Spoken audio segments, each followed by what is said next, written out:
The noose swung empty in the wind, waiting. Cole Mercer had come to Cedar Ridge for a cow, not a killing, but the crowd's bloodlust hit him like desert heat. On the scaffold stood a woman, bruised, swaying, barely conscious, while the mayor read her crimes to a mob that had already made up its mind. Cole turned his back on it all, done with this town's sickness, when tiny fingers grabbed his coat. He looked down into eyes too old for such a small face. "Mister," the child whispered, voice breaking, "it's my mommy's last day alive. Please help her." The words stopped his heart cold. "Before we begin, I need to ask you something. Will you stay with me until the end of this story? If you do, leave a comment telling me what city you're watching from. I want to see how far this tale travels. Now, let me take you back to a town that forgot what justice meant, and the man who had to remember for them all." The morning Cole Mercer rode into Cedar Ridge. The sky hung low and colorless, pressed down by weeks without rain. Dust devils danced between the wooden storefronts, and the creek that gave the town its name had gone bone dry, leaving only white stones and the skeletal remains of last year's cattails. Cole's horse picked its way through the rutted main street, head low, while Cole himself sat straight-backed in the saddle, his face weathered to leather by 43 years of sun and sorrow. He'd come for livestock, nothing more. His ranch, 8 miles west in the shadow of Cathedral Ridge, needed a milk cow and maybe a breeding heifer if the price was fair. His pockets held 3 months' worth of savings scraped together from trap lines and the last of his grain stores. It wasn't much, but it was enough to keep a man going when going was all he had left. The town square should have been market day. Farmers with their wagons circled up, wives selling butter and eggs, children chasing chickens between the wheels. Instead, Cole found a crowd. 200 souls or more, packed shoulder to shoulder around a hastily built platform in the center of the square. The scaffold stood raw and yellow, its pines still weeping sap in the weak sunlight. A hanging. Cole's jaw tightened.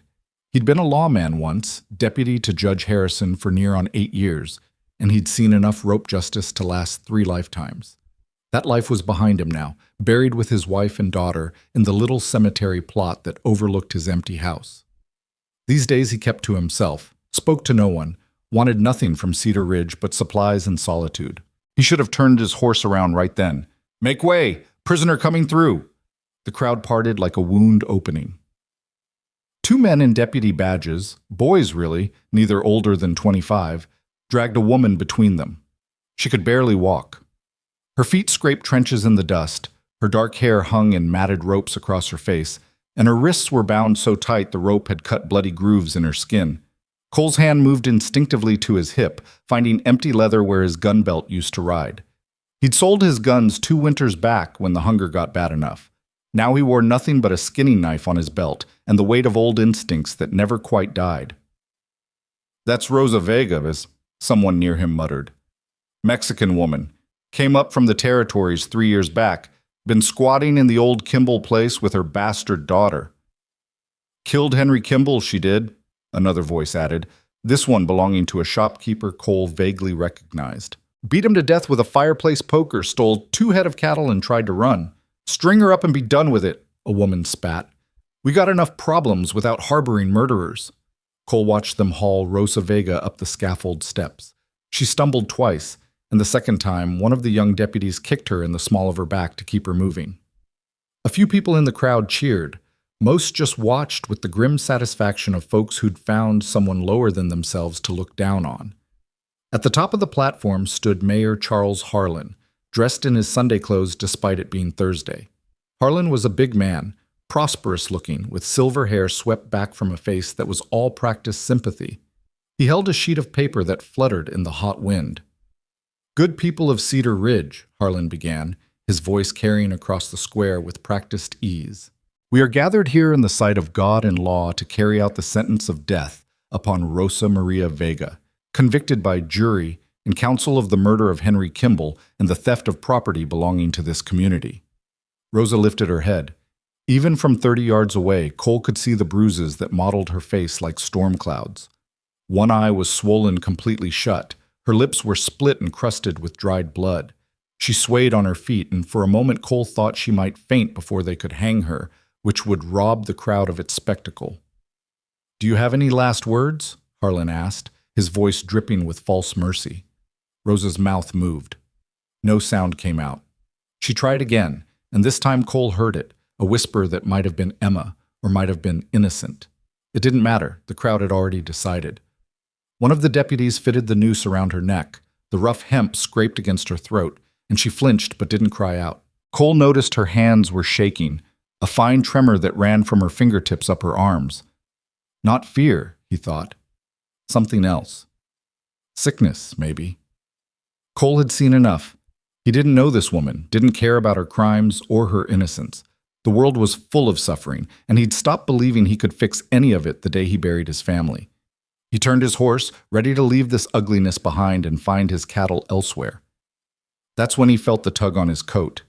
He looked down and saw her, a little girl, maybe 7 years old, stick-thin and barefoot despite the cold snap that had come through last night. She wore a dress that had been mended so many times it was more patch than original cloth. Her face was tear-streaked, her eyes huge and dark and desperate. "Mister," she whispered, her tiny hand still clutching the tail of his duster. "Mister, please." Cole's breath caught in his chest. For one terrible moment, he saw another little girl, another face staring up at him with trust he hadn't earned. Sarah. His Sarah, with her mother's eyes and his stubborn chin, asking him to fix something, save something, make the world right again. "Please, mister," the child repeated. "It's my mommy's last day alive." The words hit Cole like a fist to the gut. He tried to speak, but his throat had gone tight. Around them, the crowd roared its approval as the deputy positioned Rosa Vega over the trapdoor. "That's your mother?" Cole managed, his voice rough as gravel. The little girl nodded frantically. "They say she killed Mr. Kimball, but she didn't. She wouldn't. She's been so sick, and they keep saying she's bad, but she's not bad. She's my mama. Please, mister, please." The words tumbled out in a breathless rush, and Cole saw in her face the kind of desperation that comes when a child knows the adults have stopped listening, have already made up their minds, have decided that some lives don't matter as much as others. "I can't," Cole said. But even as the words left his mouth, he knew they were a lie. His hand was already moving to the inside pocket of his coat, to the thing he'd kept there for 5 years, even though he'd sworn he'd never use it again. The old deputy badge was tarnished now, its silver gone gray-green with age. But the words were still readable. Deputy, District 7. It had been his father's before it was his, and it had been Cole's before he threw it down on Judge Harrison's desk the day after the fire. "Please," the little girl whispered one more time. On the scaffold, the deputy reached for the lever that would spring the trap. Cole's hand closed around the badge. He didn't remember spurring his horse forward. One moment he was at the edge of the crowd, the next he was pushing through the mass of bodies, his voice cutting across the square like a whip crack. "Hold that execution!" The crowd went silent. 200 faces turned toward him, confusion shifting to anger, shifting to recognition. The deputy's hand froze on the lever. Mayor Harlan's practiced smile slipped. "Cole Mercer? I didn't know you were in town today." "I said hold that execution." Cole's horse climbed the steps of the scaffold, 3 wooden planks that groaned under the animal's weight. He reached the platform and dismounted in one smooth motion, then walked to where Rosa Vega stood with the noose around her neck. Up close, she looked even worse. Her one good eye tracked to him, and he saw something there beyond fear, a terrible, exhausted resignation. She'd already died inside. They were just finishing the job. "Mr. Mercer," Harlan said carefully, "I understand you used to wear a badge, but that was years ago. You have no authority here." Cole pulled out the tarnished star and held it up so the whole town could see. "It says here I'm a deputy of District 7, never resigned official, never got stripped of authority. That makes me law in this territory, and the law says a condemned prisoner gets a review of evidence before execution." "We had a trial," one of the young deputies protested. "Full jury and everything." "When?" "Yesterday." "One day?" Cole's voice could have cut stone. "You arrested her, tried her, and convicted her in one day?" "We had witnesses," Harlan interjected smoothly. "Mr. Kimball's housekeeper saw the whole thing. Rosa Vega came to the house demanding money, and when Mr. Kimball refused, she attacked him with a fireplace poker, beat him until he stopped breathing. The woman is clearly guilty." Cole looked at Rosa. That true? Her cracked lips moved.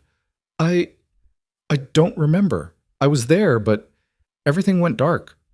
When I woke up, there was blood, and they were dragging me away. Convenient, someone in the crowd shouted. Murderer claims she don't remember. String her up! The mob's voice rose again, hungry for its entertainment. Cole felt their anger like heat from a furnace. These were desperate people. Drought had ruined crops. Winter would be hard, and they needed someone to blame, someone to punish, someone lower than themselves. Cole reached up and loosened the noose from Rosa's neck.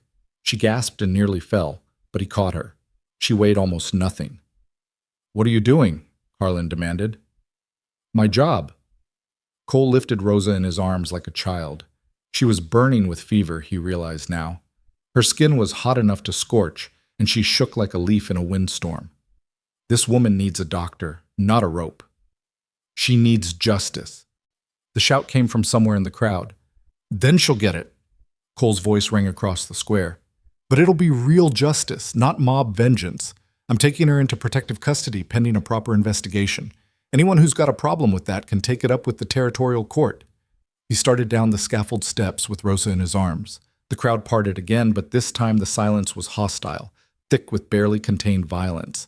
Cole felt eyes on his back, knew that half the men in Cedar Ridge probably had rifles in their wagons. At the bottom of the steps, the little girl waited.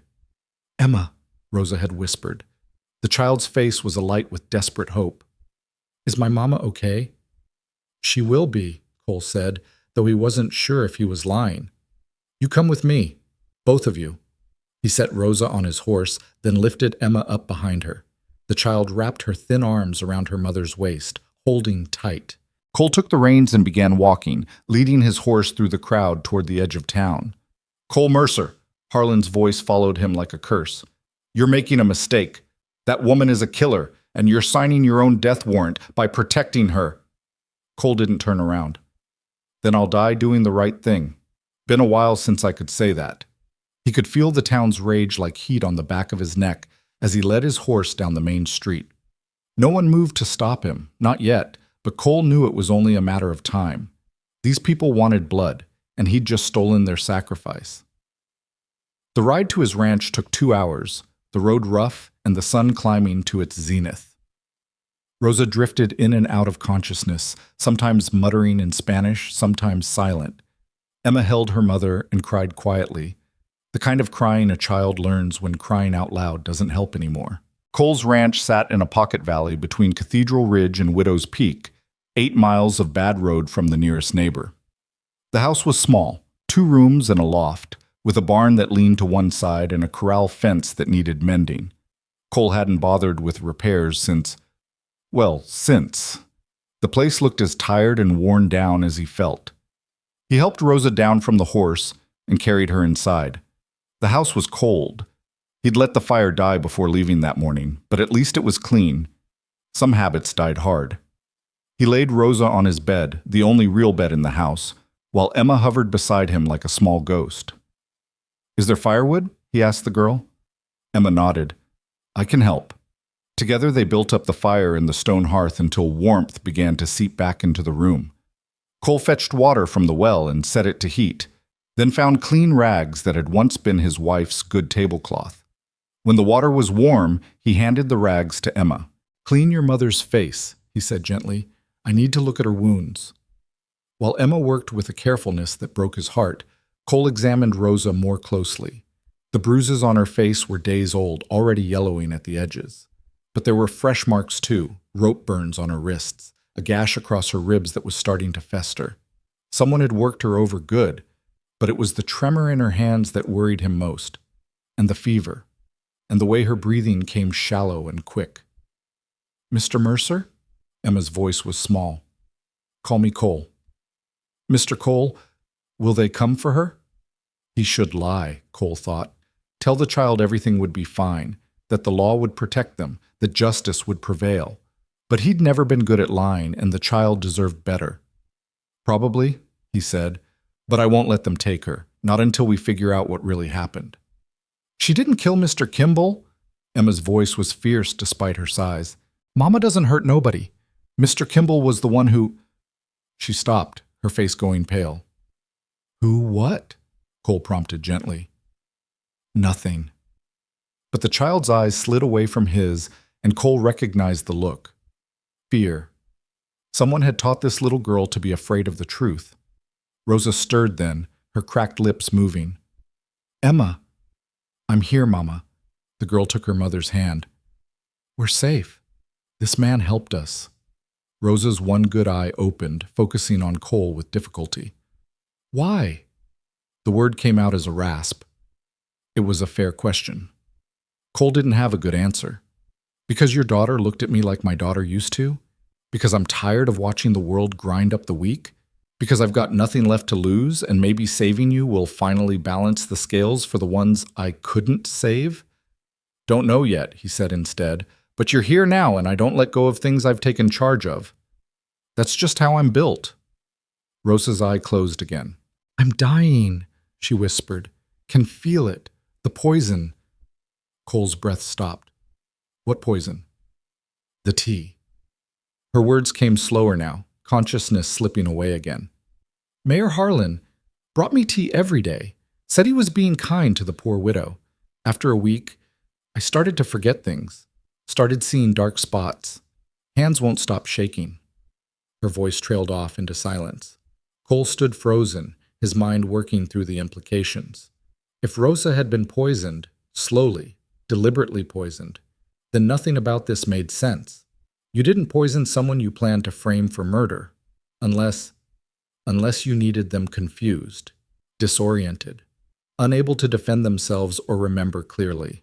And you needed the town scared enough and angry enough to hang her quick, before anyone could ask too many questions. Cole looked down at the woman in his bed and the child holding her hand. He'd thought he was taking on a simple murder case, something straightforward enough that he could prove innocence or guilt, and then wash his hands of the whole mess. Instead, he'd just stumbled into something much darker. The sun was setting when Cole heard the riders coming up the valley road. He'd been expecting them. You didn't embarrass a man like Mayor Harlan in front of the whole town without consequences. He just hadn't expected them quite so soon. There were 6 of them, maybe 8. Cole watched from the window as they spread out in a loose semicircle around his house, staying just out of rifle range. Smart. They knew he'd been a lawman, knew he could shoot. What they didn't know was that he'd sold his guns 2 years back. Emma, Cole said quietly, take your mother into the loft. Don't make a sound, no matter what you hear. The girl's eyes went wide with fear, but she nodded and helped her mother to the ladder. Rosa was awake again, barely, and between them they managed to get her up into the dark space under the eaves. Cole stepped out onto his porch, closing the door behind him. The evening air was cold, and somewhere in the distance a coyote called to its pack. The riders sat their horses like statues, backlit by the dying sun. Cole Mercer! The voice belonged to Tom Brennan, one of Harlan's deputies. We come for the prisoner. No prisoner here, Cole called back. Just a sick woman and her child. That woman is condemned. You got no right to interfere. I got every right. I'm still a sworn deputy, and I say she deserves a fair trial. She had a trial. She had a lynching with legal window dressing. There's a difference. Cole's voice carried across the darkening yard. Now you boys turn around and ride back to town. Tell Mayor Harlan that if he wants Rosa Vega, he can come present his evidence to the territorial judge like the law requires. There was a long silence. Then another rider moved forward. Not Brennan this time, but Jack Sutton, who owned the feed store and sat on the town council. Cole had bought supplies from him for years. Cole, Sutton said, his voice reasonable, you're putting yourself in a bad position here. The whole town saw what you did. You can't fight all of us. Won't have to fight anybody if you all just go home. That woman killed Henry Kimball in cold blood. His housekeeper saw the whole thing. There's no question about her guilt. Then there won't be no problem when the territorial judge looks at the evidence. Cole shifted his stance slightly, making sure they could see he was unarmed. I'm not looking for trouble, Jack. Just want to make sure justice gets done right. Justice was about to get done right until you interfered. This from a younger voice, hot with anger. One of Kimball's ranch hands, probably. Men who'd lost their jobs when their boss turned up dead. Cole's hand moved to his belt, not reaching for a weapon he didn't have, but settling on the old deputy badge he'd pinned there. I interfered because what I saw in town today wasn't justice. It was a scared mob looking for someone to hurt. You want to know what real justice looks like? It looks like patience, investigation, evidence that can stand up to scrutiny. "We got evidence," Brennan shouted. "We got an eyewitness." "One witness," Cole countered. "Who works for a man who had reason to want Rosa Vega dead? You ever ask why Mayor Harlan was so eager to see her hang?" The silence that followed was different this time. Uncertain, questioning. Cole pressed his advantage. "Rosa Vega told me something interesting before she passed out," he said. "She told me Mayor Harlan had been bringing her tea every day for a week, said he was being charitable to a poor widow. But after that week, she started getting sick, started losing her memory, started having blackouts." "That's ridiculous," Sutton said, but his voice lacked conviction. "Is it? Because from where I'm standing, it looks like someone wanted Rosa confused and sick and unable to defend herself. Wanted her just conscious enough to take the blame for Kimball's murder, but too far gone to tell anyone what really happened." "You're saying the mayor poisoned her?" Brennan's laugh was forced. "That's crazy talk." "Maybe," Cole shrugged. "Or maybe it's the truth. Either way, I'm going to find out. And I'm going to do it the right way, with evidence and investigation and a proper trial. You got a problem with that? You're welcome to take it up with Judge Harrison when he makes his circuit next month." The riders shifted uneasily. Cole could see the doubt spreading among them like a stain. They'd come out here expecting to overwhelm a lone man and take back their prisoner. Instead, they were being asked to think, to question, to consider that maybe, just maybe, they'd been played. "Cole," Sutton said finally, "the mayor ain't gonna like this." "Then the mayor can come talk to me himself, man to man. But he better come with evidence, not a rope." The riders stayed for another few minutes, their horses stamping and blowing in the cold. But the moment had passed. Whatever blood fury had driven them out here was cooling in the face of Cole's stubborn certainty. One by one, they turned their horses and rode back down the valley road. Tom Brennan was last to leave, and as he went he called back one final warning. "You're a dead man, Mercer. You just don't know it yet." Cole watched until the last rider disappeared into the gathering dark. Then he went inside and barred the door. Emma climbed down from the loft, her face pale in the firelight. "Are they gone?" "For now." Cole moved to the window, watching the road. "But they'll be back, and next time they'll bring more men. What are we going to do?" Cole looked at the child, this small, fierce thing who'd grabbed his coat and changed everything. "We're going to prove your mama's innocent, and we're going to find out who really killed Henry Kimball." "How?" "By doing what I should have done 15 years ago when I was a lawman. By following the evidence wherever it leads, no matter who it points to." Emma nodded, her face serious beyond her years. "I can help. I remember things from before Mama got sick." "Then you and me are going to have a long talk in the morning," Cole said. "But tonight, you need to rest. Both of you." He helped Emma make a bed for herself near the fire, then checked on Rosa one more time. Her fever had broken slightly, but the tremor in her hands remained. He'd need to get her to Doc Ellis in Silverton, 20 miles north. But not tonight. Tonight they'd stay put, stay armed, and pray that Mayor Harlan wasn't quite ready to send assassins to a sworn deputy's home. Cole settled into his chair by the window, the old deputy badge heavy on his chest.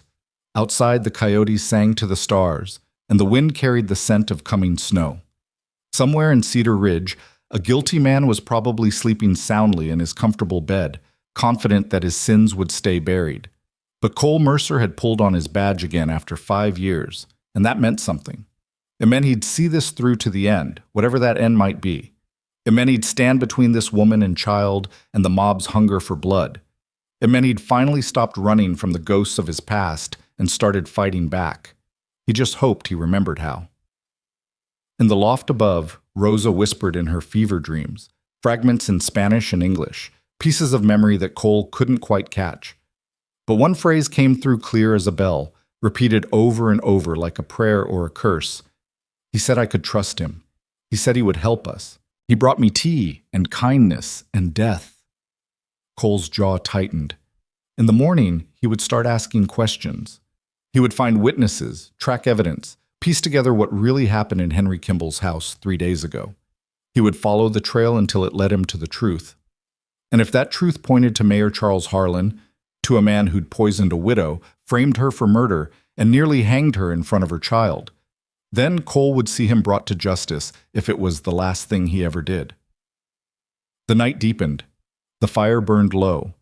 And in a small house in a lonely valley, 3 souls waited for the dawn and whatever it might bring. Outside, the gallows in Cedar Ridge stood empty. But not for long. The first light came cold and gray through the window, turning the frost on the glass into something that looked like broken lace. Cole hadn't slept. He'd spent the night in his chair watching the road and listening to Rosa's labored breathing from the loft above. Every hour he'd climbed up to check on her, dampening her forehead with cool water, making sure the fever hadn't spiked again. Emma slept curled against her mother like a small animal seeking warmth, and each time Cole looked at them, something twisted in his chest that he'd thought had died years ago. The coffee was bitter and strong when he finally got it going, made from grounds he'd already used twice before. He was down to his last supplies. Maybe 2 weeks of flour, some dried beans, a little salt pork that was more salt than pork. Taking on Rosa and Emma meant 3 mouths instead of 1, and winter was coming on fast. But that was a problem for another day. Right now he needed to think about evidence and witnesses and how to keep a determined mayor from finishing what he'd started. Emma climbed down the ladder just after sunrise, moving quietly so as not to wake her mother. Her face was pinched with worry and lack of sleep, but she came to stand by Cole's chair without being asked, her small presence oddly comforting. "Is Mama any better?" she whispered. "Some. The fever's down a touch. She's strong, your Mama. Stronger than most would be after what she's been through." Emma nodded, then looked up at him with those 2 old eyes. "You said we'd talk about what I remember." Cole poured her a cup of milk, the last of what he had, and settled her in the other chair. "Tell me about Mr. Kimball. What kind of man was he?" The girl's face clouded. He seemed nice at first. When we came to Cedar Ridge, we didn't have nowhere to go. Mama worked as a seamstress, but it wasn't enough for rent. Mr. Kimball heard about us somehow and said we could stay in his old bunkhouse for free. Said he was a Christian man, and it was his duty to help widows and orphans. That's what he said, was it? Yes, sir, and for a while it was good. Mama sewed for the ladies in town, and I went to school. But then Mr. Kimball started coming around more, bringing gifts, asking Mama to come up to the main house to do mending for him, personal-like. Cole heard the hesitation in her voice. "And your Mama didn't want to go?" "She went because we needed the money, but when she came back," Emma's voice dropped to barely a whisper. "When she came back, she'd be real quiet, and sometimes there'd be bruises. She said she fell, but I knew. I knew the way she looked at me, like she was ashamed of something that wasn't her fault." A muscle worked in Cole's jaw. He'd seen this story before too many times. A powerful man, a vulnerable woman, and a town that looked the other way because it was easier than facing ugly truths. 3 days ago, he said carefully. "The day Mr. Kimball died. Tell me what you remember." Emma's hands twisted in her lap. Mayor Harlan came in the morning. He brought Mama tea like he'd been doing all week. She drank it because it seemed rude not to, and he was the mayor and all. After he left, she said she needed to go to the main house. Mr. Kimball had sent word he wanted to see her. I begged her not to go. I had a bad feeling, you know. But we needed the money. What time did she leave? Around noon. She said she'd be back before dark. But when the sun started going down and she wasn't home, I got scared. I snuck up to the big house and looked in the windows. Cole leaned forward. "What did you see?" "Nothing at first, but then I heard shouting. Mr. Kimball's voice, real angry, and Mama crying. She was saying, 'Please, I can't, I won't,' over and over. Then there was a crash like something breaking, and Mama screamed." "Did you see what happened?" Emma shook her head, tears starting to track down her cheeks. "I was too scared. I ran back to the bunkhouse and hid. A couple hours later, men came with torches. They dragged Mama out and said she'd killed Mr. Kimball. They were so rough with her, Mr. Cole. She couldn't even stand upright, and they just kept dragging her through the dirt." "And the mayor? Was he there?" "Yes, sir. He was the one in charge. He kept saying how terrible it was, how she'd betrayed his kindness, how justice needed to be swift. But Mr. Cole, Emma looked up at him with a clarity that was almost frightening. He was smiling, just a little bit, where most people couldn't see. But I saw. He was happy this was happening. Cole sat back, his mind working through the pieces. A man brings a woman poisoned tea for a week, weakening her mind and body. Then he sends her to another man's house, a man who'd been abusing her. Something goes wrong, the abuser ends up dead, and the woman is too sick and confused to defend herself properly. Then the same man who brought the poison leads the charge for a quick hanging, before anyone can ask too many questions. It fit together too neatly to be coincidence, but proving it was another matter entirely. "Emma," he said gently, "did your mama ever talk about the mayor? About why he was being so kind to her?" "Once, she said he told her that Mr. Kimball owed him money, a lot of money, and that if anything ever happened to Mr. Kimball, the mayor would make sure we were taken care of. Mama thought he was just being nice, planning ahead, but now it sounds like he was setting up a fall guy." Cole stood and moved to the window, checking the road again out of habit. Mr. Kimball dies. His debts die with him, and the mayor gets a convenient scapegoat to blame it on. Clean and simple.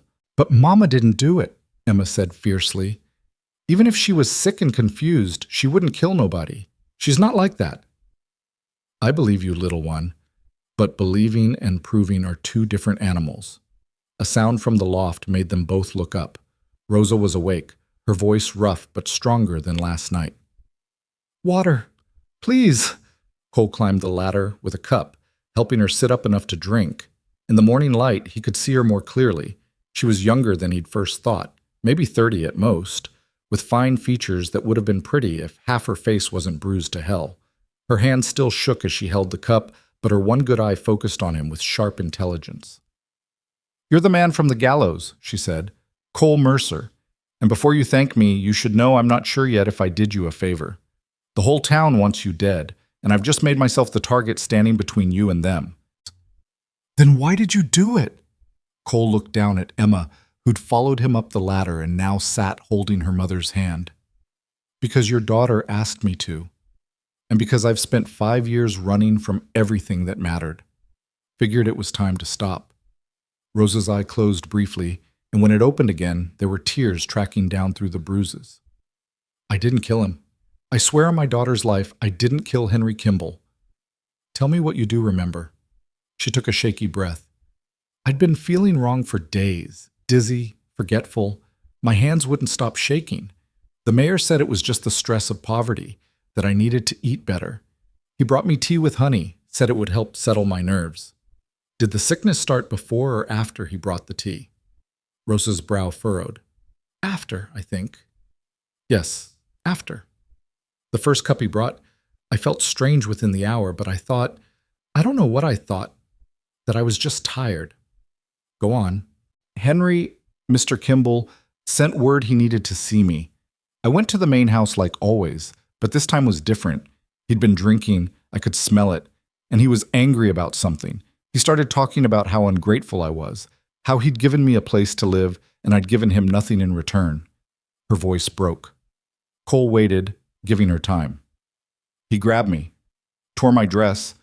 I tried to fight, but I was so weak, everything was spinning. Then suddenly there was someone else there. Another man. I couldn't see his face clearly, everything was going dark. But I heard arguing, heard Henry say something about money and threats. Then there was a sound like a watermelon hitting the ground, and I don't remember anything else until I woke up in a cell with blood all over my clothes and everyone saying I'd killed him. "The other man," Cole pressed. "Did you recognize his voice?" Maybe. It was familiar, but my head was so foggy I can't be sure." Cole climbed back down the ladder, his mind racing. 2 men arguing about money, a convenient blackout, and a woman too poisoned to remember the truth. He needed more than Rosa's fractured memory. He needed physical evidence. "I'm going back to the Kimball place," he announced. "Have a look around before the mayor can clean up whatever trail he's left." Emma's face went pale. "But they'll be watching for you. They'll be watching the road and the front approach. But I know another way." He looked at Rosa. "You stay here and rest. Bar the door after I leave and don't open it for anyone but me. I'll knock 3 times, pause, then twice more. Anyone comes with a different knock, you take Emma and hide in the root cellar out back."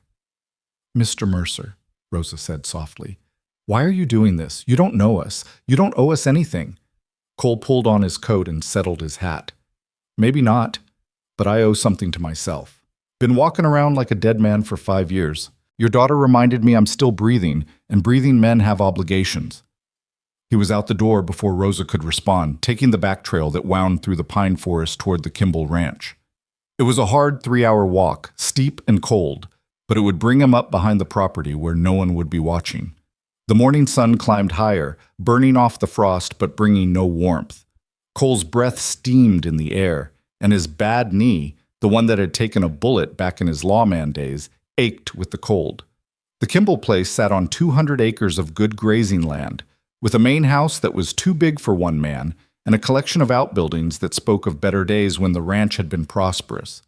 Now it had a neglected look, fences sagging, barn doors hanging crooked, the kind of slow decay that happens when a man stops caring about anything but his own appetites. Cole approached from the tree line, moving slow and careful. There was a deputy posted at the front, young Tom Brennan, looking cold and bored, but no one watching the back, sloppy. In Cole's day as a lawman, a crime scene meant a full perimeter. But then, in his day, they'd actually cared about finding the truth. He slipped through a broken window into what looked like a study. Papers were scattered everywhere, as if someone had been searching frantically. Cole moved through them carefully, bills mostly, and all of them overdue. Henry Kimball had been drowning in debt. There were letters from creditors, threats of foreclosure, demands for payment, and there, near the bottom of the pile, a document that made Cole's blood run cold. It was a promissory note, dated 3 months back.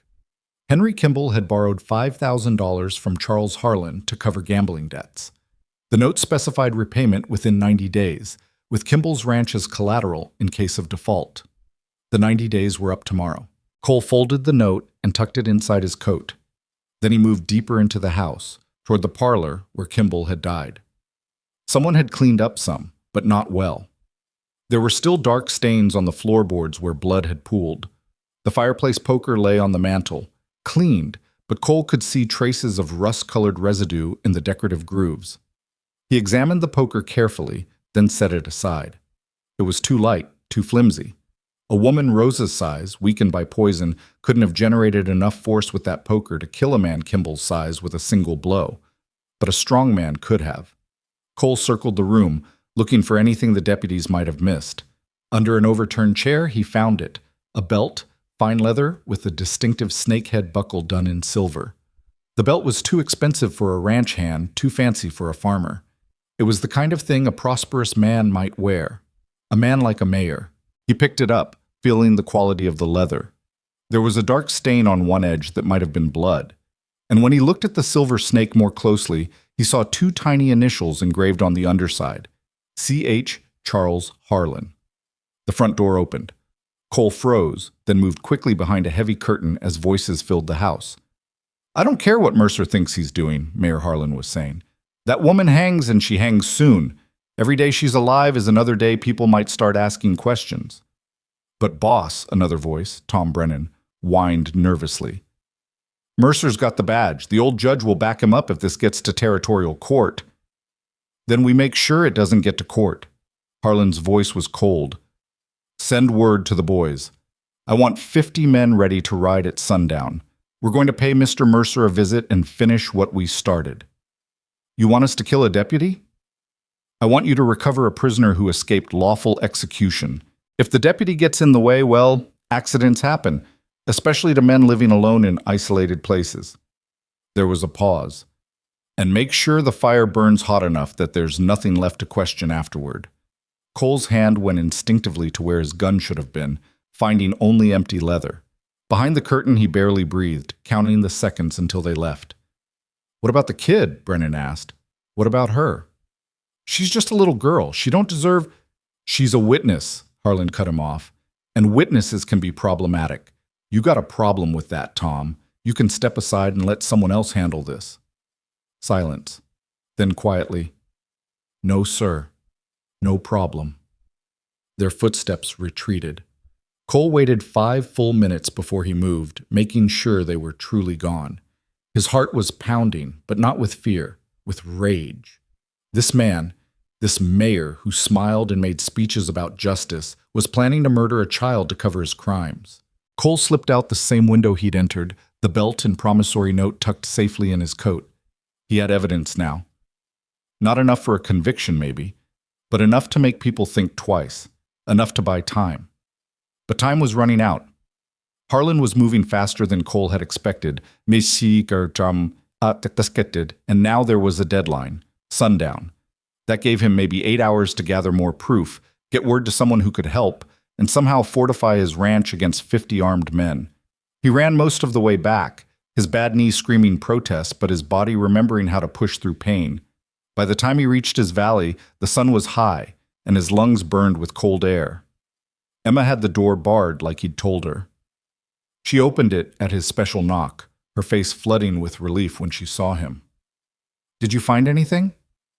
"More than I hoped for." Cole laid the belt and note on the table. "Your mama was telling the truth. Henry Kimball owed the mayor a fortune, and the payment was due tomorrow. Harlan stood to lose everything if Kimball couldn't pay. But if Kimball turned up dead and someone else took the blame, then the mayor could take the ranch and nobody would question it," Emma finished. She was a sharp little thing. "But how do we prove it? This belt was at the murder scene. It's got the mayor's initials on it, and this note shows motive clear as day." Cole looked at Rosa, who'd managed to climb down from the loft and now sat wrapped in a blanket by the fire.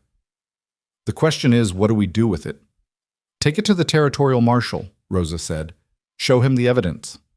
"The marshal's in Silverton. That's a 20-mile ride through country Harlan's men will be watching." Cole shook his head. "And even if I made it, I couldn't get back with help before sundown. That's when they're coming." The room went very quiet. Emma looked at her mother, then at Cole. "How many are coming?" 50, according to what I heard. Maybe more." 50 men, Rosa whispered. "Against 1. "Against 3, Emma said fiercely. "I can shoot. Papa taught me before he died." Cole almost smiled. Almost. "I appreciate the offer, little one. But I sold my guns 2 years back. Got a shotgun and my hunting rifle left, maybe 20 shells between them. We can make them think twice about charging straight in, but we can't hold off 50 men for long." "Then what do we do?" Rosa's voice was steady despite the fear in her eyes. "We can't run. I can barely walk, and they know this country better than we do." Cole moved to the window, looking out at his land, the broken fence, the leaning barn, the little house that had been his prison and sanctuary for 5 long years. He'd thought he was done fighting, thought he'd lost everything worth protecting. But here he was again, backed into a corner with innocence depending on him, and he'd be damned if he'd let history repeat itself. "We don't run," he said quietly, "and we don't surrender. We do what I should have done 5 years ago. We stand our ground and we make them pay for every inch." He turned back to face them. "Emma, you know the old mine shaft up on Cathedral Ridge?" The girl nodded. "The one with the cave-in?" "That's the one. It's not safe to go deep, but the entrance is solid. If things go bad here, I want you and your mama to run for that mine. There's supplies cached there, water, food, blankets. Old habit from my lawman days. You hide there until it's safe to come out, or until the territorial marshal comes through on his rounds." "What about you?" Rosa asked. "I'll be here, buying you time to get away." "That's crazy," Emma said, her voice rising. "You can't fight 50 men by yourself." "Won't be by myself. I'll have surprise, position, and the knowledge that I've got nothing left to lose. That counts for something." He knelt down so he was eye level with the girl. "Listen to me, Emma. What's coming isn't going to be pretty. These men mean to kill everyone in this house and burn it to cover their tracks. Your mama's too weak to fight, and you're too young to die. So when I say run, you run. You don't look back, you don't hesitate. You grab your mama and you run like hell for that mine. Can you do that for me?" Emma's eyes were full of tears, but she nodded. "Good girl." Cole straightened and looked at Rosa. "I'm going to write down everything I know and everything I've found. If I don't make it through tonight, you get that letter to the territorial marshal. Make sure he knows Charles Harlan is a murderer and a thief, and that he killed Henry Kimball to cover his debts." "Cole," Rosa said softly, "thank you for everything. You're a good man." No, Cole said, his voice rough. I'm just a man who finally remembered how to do the right thing. Took me 5 years and a little girl pulling on my coat, but I got there eventually. He spent the afternoon preparing. There wasn't much he could do against 50 men, but he could make the approach hell. He moved his few precious shells into strategic positions around the house, set tripwires in the dark, filled bottles with lamp oil and stuffed them with rags, poor man's grenades that might buy a few minutes. Every defensive trick he'd learned in his years as a lawman came flooding back, and his hands moved with old confidence. Rosa watched him work, Emma helping where she could. When the sun began its slide toward the western peaks, Cole gathered them both. It's time. They'll be here within the hour, soon as it's dark enough to hide their numbers. He helped Rosa into her coat, wrapped Emma in an extra blanket. The walk to the mine would be hard on Rosa in her weakened state, but it was better than staying to face what was coming. At the door, Emma turned back. Mr. Cole? Yes, little one? Promise me you'll try to get away. Promise me you won't just give up. Cole looked down at this fierce, brave child who'd changed everything. I promise. Now go, fast as you can. He watched them disappear into the gathering darkness, Rosa leaning on Emma's small shoulders, moving slower than he would have liked, but moving. When they were out of sight, he barred the door and took up his position by the window. The sun dropped below the mountains. Shadows pooled in the valley like spilled ink. And from the east, where the road came down from Cedar Ridge, he heard them coming, the sound of many horses, many men, all bent on murder under the cover of darkness. Cole checked his rifle one last time, then settled in to wait. His hands were steady. His breathing was calm. And for the first time in 5 years, Cole Mercer felt alive. They came like a dark tide rolling down the valley, torches bobbing in the twilight like malevolent stars. Cole counted them through the window, 47 riders, maybe more trailing behind. More than he'd expected. The mayor had called in men from the outlying ranches, promised them something worth the ride. Blood money, probably, or a share of Kimball's land once this was all settled. Cole's rifle rested across his knees, loaded with one of his precious few shells. The shotgun leaned against the wall within easy reach. Outside, his tripwires waited in the darkness, and the oil bottles sat ready on the windowsill. It wasn't much of a defense, but it would have to be enough. The riders stopped about 50 yards out, just beyond accurate rifle range. Smart. Someone out there knew what they were doing. Cole watched as a man rode forward alone, holding a white cloth tied to a stick. The torchlight caught his face. Mayor Harlan himself, dressed in his fine coat like he was going to a church social instead of a murder. Cole Mercer, Harlan's voice carried across the cold air. I'm here under authority of the town council to retrieve a convicted prisoner. Send out Rosa Vega and we'll leave you in peace. Cole didn't answer. Let them wonder if he was even inside. Mercer, I know you're in there. Be reasonable about this. The woman killed a man in cold blood. Justice demands she pay for her crime. Still, Cole said nothing. He shifted his position slightly, getting a better angle on the riders behind Harlan. They were spreading out now, trying to encircle the house. At least a dozen had dismounted and were moving through the darkness on foot. Last chance, Mercer. Harlan's reasonable tone was starting to crack. You're outnumbered and outgunned. There's no shame in stepping aside when the odds are against you. Cole stood then, moving to where they could see his silhouette in the window. That's close enough, Harlan.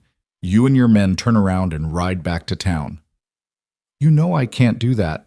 Sure you can. It's easy. You point your horses that way and you kick their sides.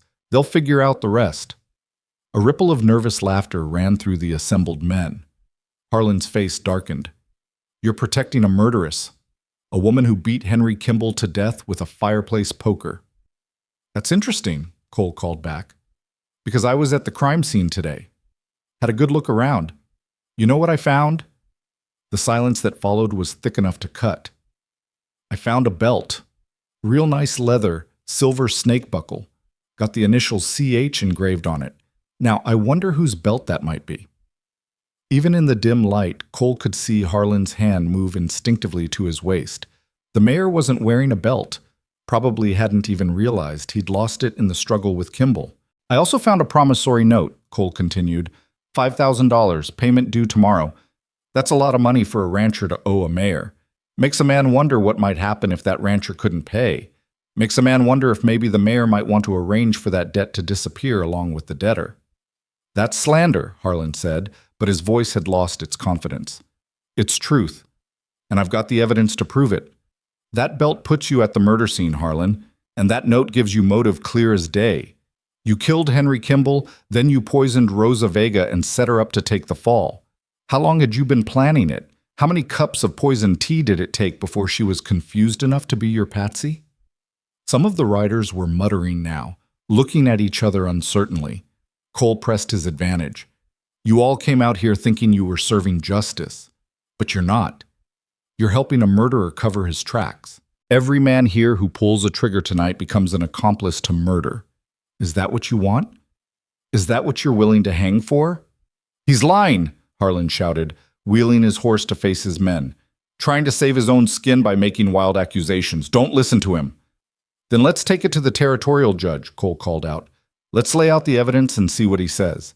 If Rosa's guilty, she'll hang. But if she's innocent and you're the killer, then you'll be the one on that scaffold. That's how justice is supposed to work, isn't it? For a moment, Cole thought he had them.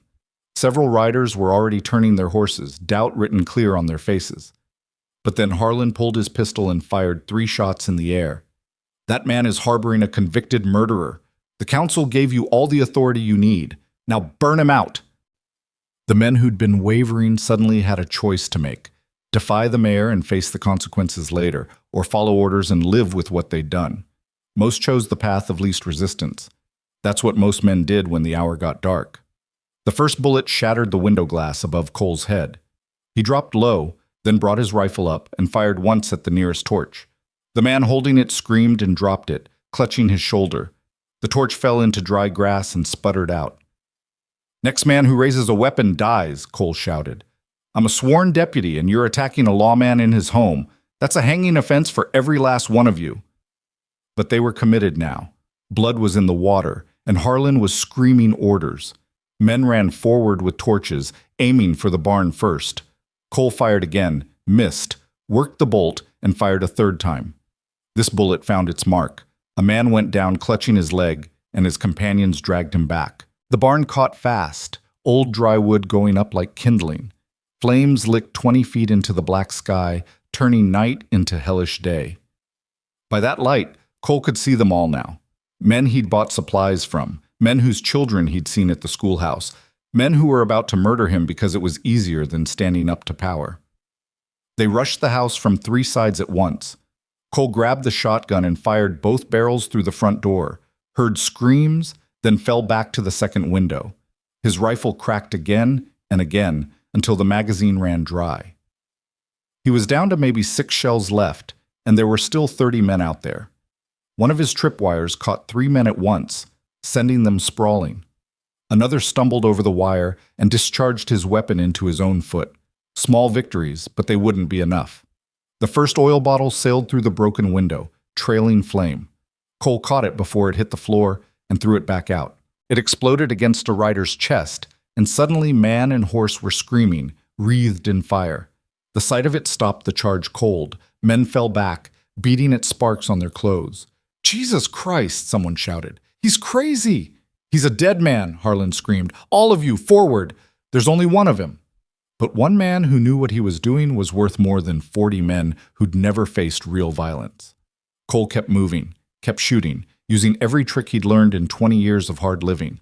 He fired from windows they weren't expecting, threw burning bottles that sent men diving for cover, reloaded in darkness, and counted his remaining shells with the part of his mind that stayed cold, and calculating even when everything else was chaos. Still, he was losing. The barn was gone, nothing but flaming wreckage now. The corral fence was burning, and they'd managed to get torches against the house itself. He could smell smoke coming through the floorboards, could feel heat building in the walls. Time to go. Cole grabbed his rifle and the cloth bag he'd prepared earlier. Water, ammunition, the evidence against Harlan, and a few strips of dried meat. He kicked open the back door and ran low through the smoke, making for the tree line. Bullets whined past his head like angry hornets. One tugged at his coat. Another kicked up dirt at his feet. Behind him, his house. The place where he'd lived with his family, where his wife had sung while cooking supper, where his daughter had taken her first steps, finally caught fully and began to roar like a living thing dying in agony. Cole hit the trees and kept running. He knew these woods, had hunted them for 5 years. In darkness, on familiar ground, he had the advantage. He could hear them crashing through the brush behind him, cursing and shouting. But they were city men and ranch hands, not trackers. They made noise like cattle, and in the forest, noise meant death. He led them in a circle, doubling back on his own trail, then splitting off at a run toward the high country, toward Cathedral Ridge and the mine where Rosa and Emma waited. He had to reach them before Harlan's men did, had to get them away from here, away from this valley that was burning with his past. The climb was brutal. His bad knees screamed with every step, and his lungs burned from running in smoke. Behind him, the pursuit was spreading out, men calling to each other in the darkness. They had numbers and determination. But Cole had desperation, and desperation could carry a man further than he thought possible. Halfway up the ridge, snow began to fall. First just a few flakes dancing in the updraft from the burning valley below. Then more, then a steady curtain of white that turned the world into a confusion of shadow and light. The temperature dropped 20 degrees in as many minutes. Men below started calling for retreat, their voices thin and frightened. But not all of them turned back. Cole could hear at least 5 still coming, spread out in a loose line, their breathing harsh in the cold air. One of them was close, too close. Cole pressed himself against a boulder and waited, rifle ready. The man came into view, torch held high, pistol in his other hand. Young Tom Brennan, the deputy who'd been guarding the crime scene. His face was soot-stained and scared, but he kept coming because Harlan had ordered it, and he didn't know how to disobey. "Mercer," Brennan called out, "give it up! You can't run forever!" Cole could have killed him. One shot from the darkness, and Brennan would never know what hit him. But the boy was maybe 23, maybe younger, and Cole had already killed enough young men in his life. So instead he picked up a rock and threw it hard to the left. Brennan spun toward the sound and fired 3 wild shots. Cole used the noise to slip away, climbing higher.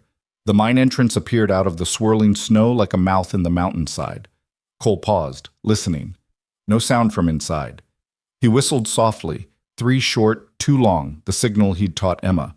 For a terrible moment there was no answer, and Cole's heart seized with the thought that maybe they'd gotten lost.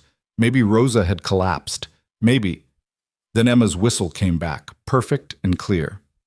Cole slipped inside the mine shaft, past the warning signs about unstable rock, past the old support timbers that groaned in the wind.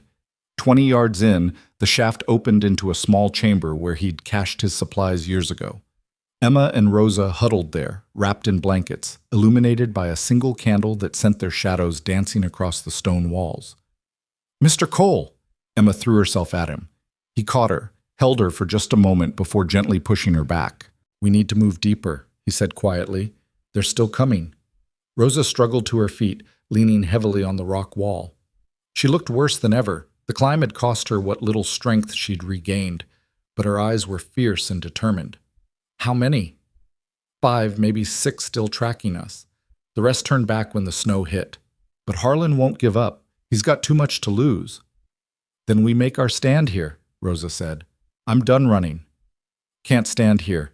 This entrance section isn't stable, but there's a side tunnel about 50 yards deeper, opens into an old supply room. We can defend that."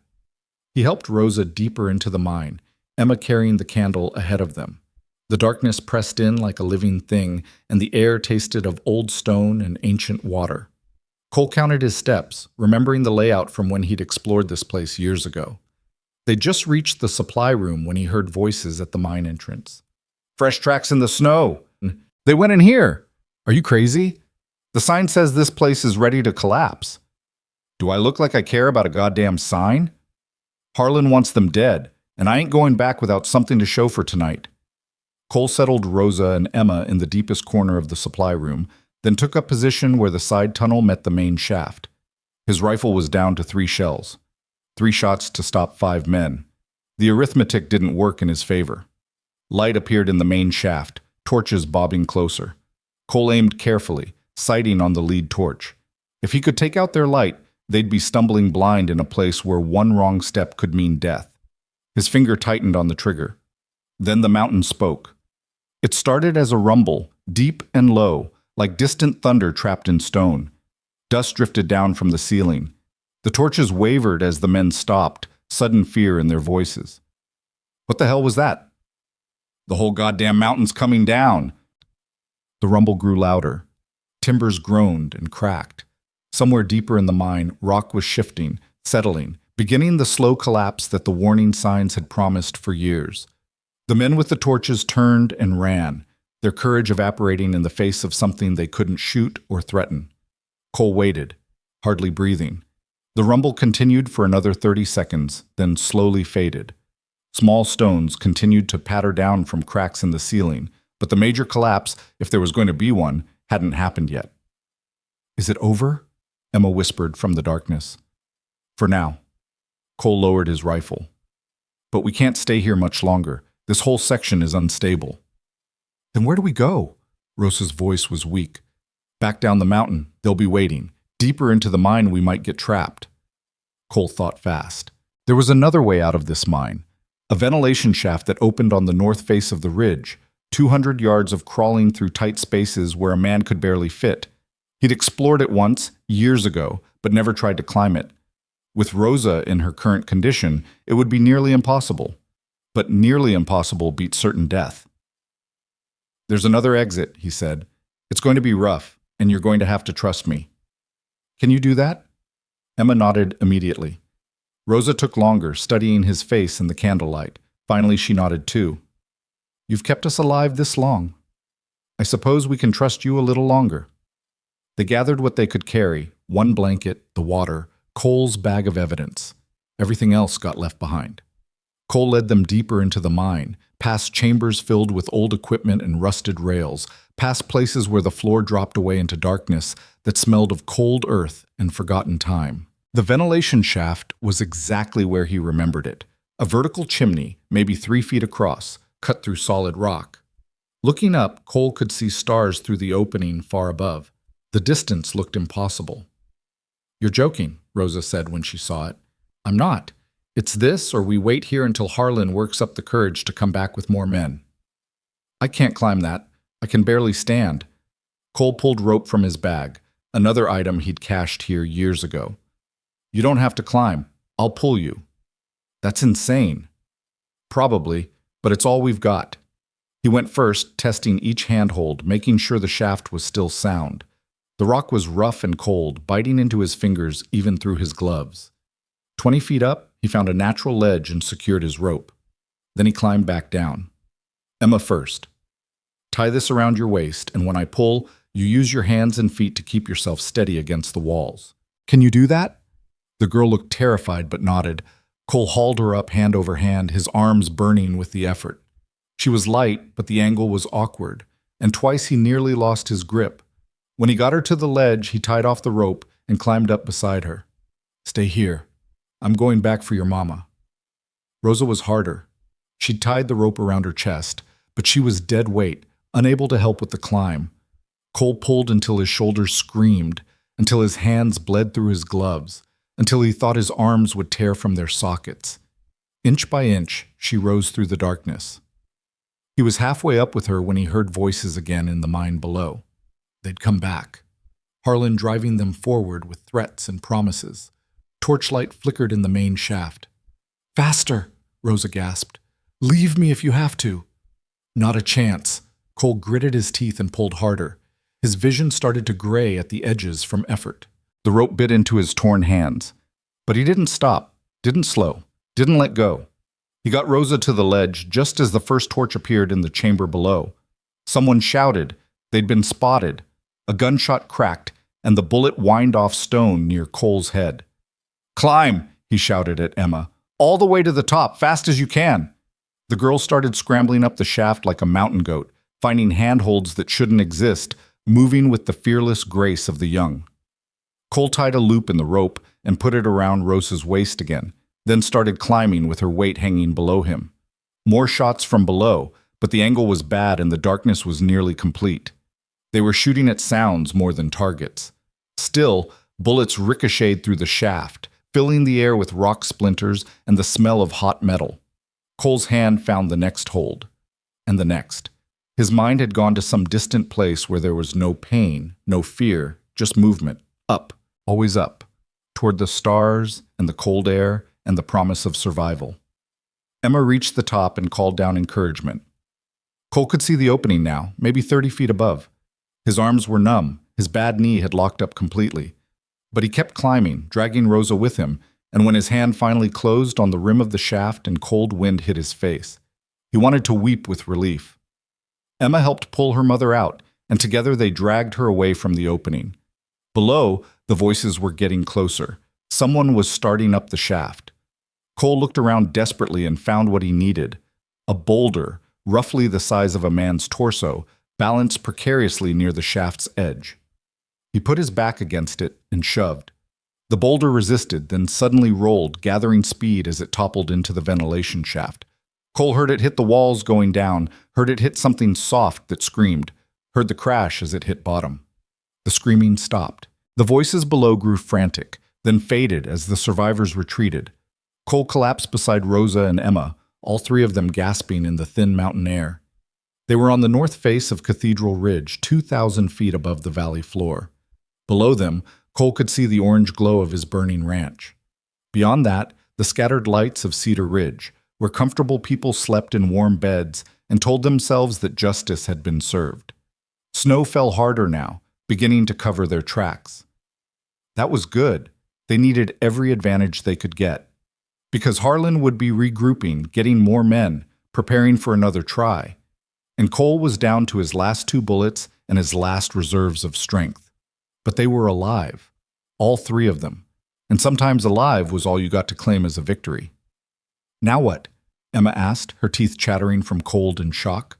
Cole looked north toward Silverton and the territorial marshal. 20 miles through mountain country in a blizzard, with a woman who could barely walk, and a child who shouldn't have to see the things she'd seen. 20 miles with armed men hunting them, and winter closing in like a fist. Now we walk, he said. We walk until we reach someone who'll listen, someone who'll help. And we don't stop walking until this is finished. He helped Rosa to her feet, steadied her when she swayed. Emma took her mother's other arm. Together, the 3 of them started north through the falling snow, leaving behind the only home Cole had known for 5 years, heading toward an uncertain future with nothing but determination and 2 bullets between them and death. Behind them, down in Cedar Ridge, Mayor Harlan stood in the town square and watched the flames die on the distant ridge. His men were returning in defeat, some wounded, some dead, all of them shaken. The assault had failed. Mercer and the woman were gone, disappeared into the storm with evidence that could hang him. For the first time, doubt crept into Harlan's mind. Maybe he'd underestimated the ex-deputy. Maybe this wasn't over as quickly as he'd hoped, but he'd come too far to turn back now. Kimball was dead, the debts were erased, and all that stood between him and prosperity were 3 people freezing in the mountains. 3 people wouldn't last long in a blizzard. Nature would finish what he'd started. And if by some miracle they survived, well, he'd make sure the welcome waiting for them in Silverton was not the one they expected. Harlan smiled and turned back toward his warm house and his soft bed. One way or another, this would be over soon. The guilty always got what was coming to them. He just didn't realize yet that in this story, he was the guilty one. The snow turned the world into a white hell. Within an hour, Cole couldn't see more than 10 feet ahead, and the wind cut through his coat like it was made of paper. Rosa lasted maybe 2 miles before her legs gave out completely. Cole caught her before she hit the ground, her body light as kindling and twice as fragile. "I can't," she whispered through blue lips. "Go on without me. Take Emma and go." Not happening. Cole lifted her onto his back, her arms wrapped around his neck. She weighed almost nothing, but even nothing became heavy when you were climbing through knee-deep snow with a bad leg and arms that had pulled 2 people up a mine shaft. Emma walked beside him, her small hand gripping his coat. She didn't complain, didn't cry, just put one foot in front of the other like a tiny soldier marching toward an uncertain war. Cole had never seen a child with that kind of steel in her spine. They walked for hours, Cole counting steps to keep himself focused. 100, 200, 500. When he reached 1,000, he'd start over. The numbers kept his mind from wandering to dark places. to thoughts of his own daughter in a snowstorm just like this, to the cabin fire that had taken her and her mother while he was away chasing rustlers, to the way their bodies had looked when he finally got home, small and still under blankets the neighbors had laid over them. "Mr. Cole," Emma's voice was nearly lost in the wind. "I can't feel my feet anymore." He stopped, looked down at her boots. They were thin, meant for summer, soaked through and probably frozen solid. Frostbite would set in soon if it hadn't already. They needed shelter or they needed a miracle, and Cole was fresh out of both. "Just a little further," he lied. "There's an old trapper's cabin up ahead. We'll warm up there." There was a cabin. That much was true. But Cole wasn't sure if he could find it in this storm. Wasn't sure if it would still be standing after 5 years of abandonment.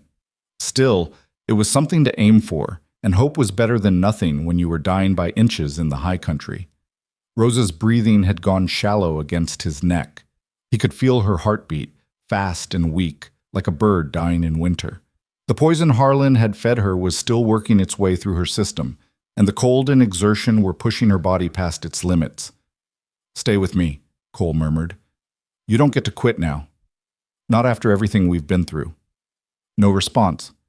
Just that faint heartbeat and the rasp of labored breathing. The wind shifted and Cole caught a smell. Wood smoke. Fresh wood smoke, which meant a fire. Which meant people. He adjusted course, following the scent like a bloodhound. Emma stumbled but kept pace, her hand never leaving his coat. The cabin materialized out of the whiteness like something from a fever dream. It was smaller than Cole remembered, leaning slightly to one side, but there was light in the window and smoke rising from the chimney. Someone was home. Cole pounded on the door with his free hand. "Hello, the cabin. Need help out here." For a long moment, nothing. Then the door cracked open and a rifle barrel poked through, followed by the weathered face of a man who looked like he'd been carved from the same granite as these mountains. "Who are you?" The voice was rough as gravel. "Cole Mercer. Used to be deputy in these parts. Got a sick woman and a child, both near frozen. Need to come in." The man studied them for what felt like an eternity. Then the rifle lowered, and the door opened wider. "Get in here before you all die on my doorstep." The warmth inside hit Cole like a physical blow. His frozen skin screamed as blood started flowing again. The man helped him lower Rosa onto a cot near the fire, then turned his attention to Emma, pulling off her wet boots and wrapping her feet in warm blankets. "Name's Dutch Ellis," the man said. "Been trapping these mountains for 30 years. What fool thing brought you out in weather like this?" "Long story," Cole said, his teeth chattering so hard he could barely speak. "Men hunting us, men who want us dead." Dutch's eyes narrowed. "What kind of men?" "The kind that work for a mayor who doesn't like loose ends." "Harlan," Dutch spat the name like a curse. "That son of a bitch. I heard he was pushing hard for a hanging in Cedar Ridge. That this woman here?" Cole nodded. "Rosa Vega. She's innocent. I got proof, but we need to reach the territorial marshal in Silverton before Harlan can cover his tracks." Dutch moved to Rosa, checking her pulse, lifting her eyelids. His hands were surprisingly gentle for such a hard-looking man. "She's burning up, and these symptoms... I've seen this before? Poison?" Harlan was feeding her tea laced with something, don't know what. "I do." Dutch stood and moved to a cabinet, pulling down dried herbs and a glass bottle. "It's hellebore. Grows wild in the lower valleys. Small doses cause confusion, memory loss, tremors. Large doses kill. He was keeping her right on the edge, sick enough to be unreliable, but alive enough to take the blame. Can you help her? Maybe. If we can flush the poison out and keep her warm." Dutch started crushing herbs in a mortar, mixing them with water from a kettle. "But she's weak. Touch and go whether she makes it through the night." Emma had been silent, huddled by the fire. Now she spoke up, her voice small but clear. "Please save my mama. Please." Dutch's hard face softened just a fraction. "I'll do my best, little one. That's all any man can promise." He worked through the night, spooning medicine into Rosa's mouth, forcing her to swallow even when she was too far gone to be conscious. Cole tried to help, but Dutch waved him off. "You rest. You're half dead yourself, and no good to anyone in that condition." So Cole sat with Emma, both of them wrapped in blankets, watching Dutch work. The old trapper had the careful efficiency of a man who'd spent decades dealing with emergencies in isolation. Every movement was purposeful, every action calculated. "Mr. Cole," Emma whispered, "what happens if Mama dies?" The question hit him harder than it should have. She's not going to die. But what if she does? What happens to me? Cole looked down at this fierce little girl who'd grabbed his coat 3 days ago and changed everything. 3 days. It felt like a lifetime. "Then you stay with me," he heard himself say. "I'll take care of you." "Promise?" He should have hesitated. Should have remembered that promises were dangerous things, that the universe had a way of breaking them just when they mattered most. But when he looked into Emma's eyes, he saw his own daughter looking back, and the words came out before he could stop them. "I promise." Dawn came gray and cold. The storm had passed, leaving the world buried under 3 feet of fresh snow. Rosa still lived, her breathing steadier now, the tremors in her hands finally starting to ease. Dutch pronounced her out of immediate danger, though recovery would take weeks. "She needs rest, food, and time," Dutch said. "The poison's working its way out, but she's weak as a newborn kitten. Won't be walking anywhere for days." Cole looked out the window at the pristine white landscape. Somewhere out there Harlan was planning his next move, and here they were, trapped in a cabin with a woman who couldn't walk and evidence that needed to reach the marshal. "I have to go," Cole said. "Get to Silverton and bring back help." "That's 15 miles through snow that'll swallow a horse," Dutch pointed out. "You won't make it alone." "Don't have a choice." "Actually, you do." Dutch pulled on his coat and reached for snowshoes hanging on the wall. "I'll go. I know these mountains better than any man alive, and you're needed here to watch over the woman and child. Besides," he pulled out a worn badge from his pocket. "I'm a sworn deputy too. Territorial appointment, 30 years running, still active, unlike some folks." Cole stared at the badge. "Why didn't you say something last night?" "Didn't need to, but now I do." Dutch tucked the badge away and shouldered a pack. "Give me the evidence. I'll get it to Marshal Brennan, the real Brennan, not that boy wearing his daddy's badge in Cedar Ridge. With what you've collected, we can have Harlan in custody by tomorrow night. Harlan will have men watching the roads. Then it's a good thing I don't use roads." Dutch grinned, showing teeth gone brown with age and tobacco. "You just keep these folks alive until I get back. Can you do that?" Cole handed over the belt, the promissory note, and the written statement he'd prepared. "There's more. Rosa's testimony, what Emma saw. But this should be enough to start." "It'll be plenty." Dutch strapped on his snowshoes and opened the door. Cold air rushed in, bringing with it the scent of pine and winter. "Bar this door after I leave. Don't open it for anyone but me or the marshal. And Mercer?" "Yeah?" "That little girl's been through hell. Whatever happens with her mama, you make good on that promise you made. That child needs someone she can count on." Then he was gone, moving across the snow with the easy stride of a man born to these mountains. Cole watched until Dutch disappeared into the tree line, then barred the door and settled in to wait. The days that followed developed a rhythm. Cole tended Rosa, watching as color slowly returned to her face as the tremors eased, as memories started filling in the blank spaces. Emma helped where she could, fetching water from the pump, stirring the pot of thin soup Dutch had left simmering. They didn't talk much. There wasn't much to say that the silence didn't cover better. On the 3rd day, Rosa opened her eyes and spoke clearly for the first time. "Where are we?" "Safe," Cole said. "Dutch Ellis's cabin, about 10 miles north of where we started." She tried to sit up, winced, and settled back. "Dutch Ellis. I know that name. He testified at a trial once, years back. Saved a man from hanging with his testimony. Seems like that's his specialty. He's gone to fetch the marshal. Should be back soon with help." "And Emma?" "Right here, Mama." The girl appeared at the bedside, taking her mother's hand. "You've been sick, but you're getting better." Rosa's eyes filled with tears. "I thought I'd never see you again. When they put that rope around my neck—" "Don't," Cole said gently. "Don't go back there. You're alive. Emma's safe. And soon this will all be over." "Will it?" Rosa's gaze was sharp despite her weakness. "Harlan has money, influence, half the town working for him. What's to stop him from twisting this around, making us look like the criminals? Evidence, truth, the law. Cole sat on the edge of the cot.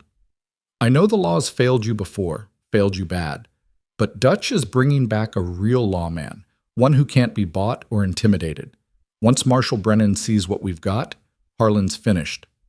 You have a lot of faith in the law for a man who stopped wearing a badge.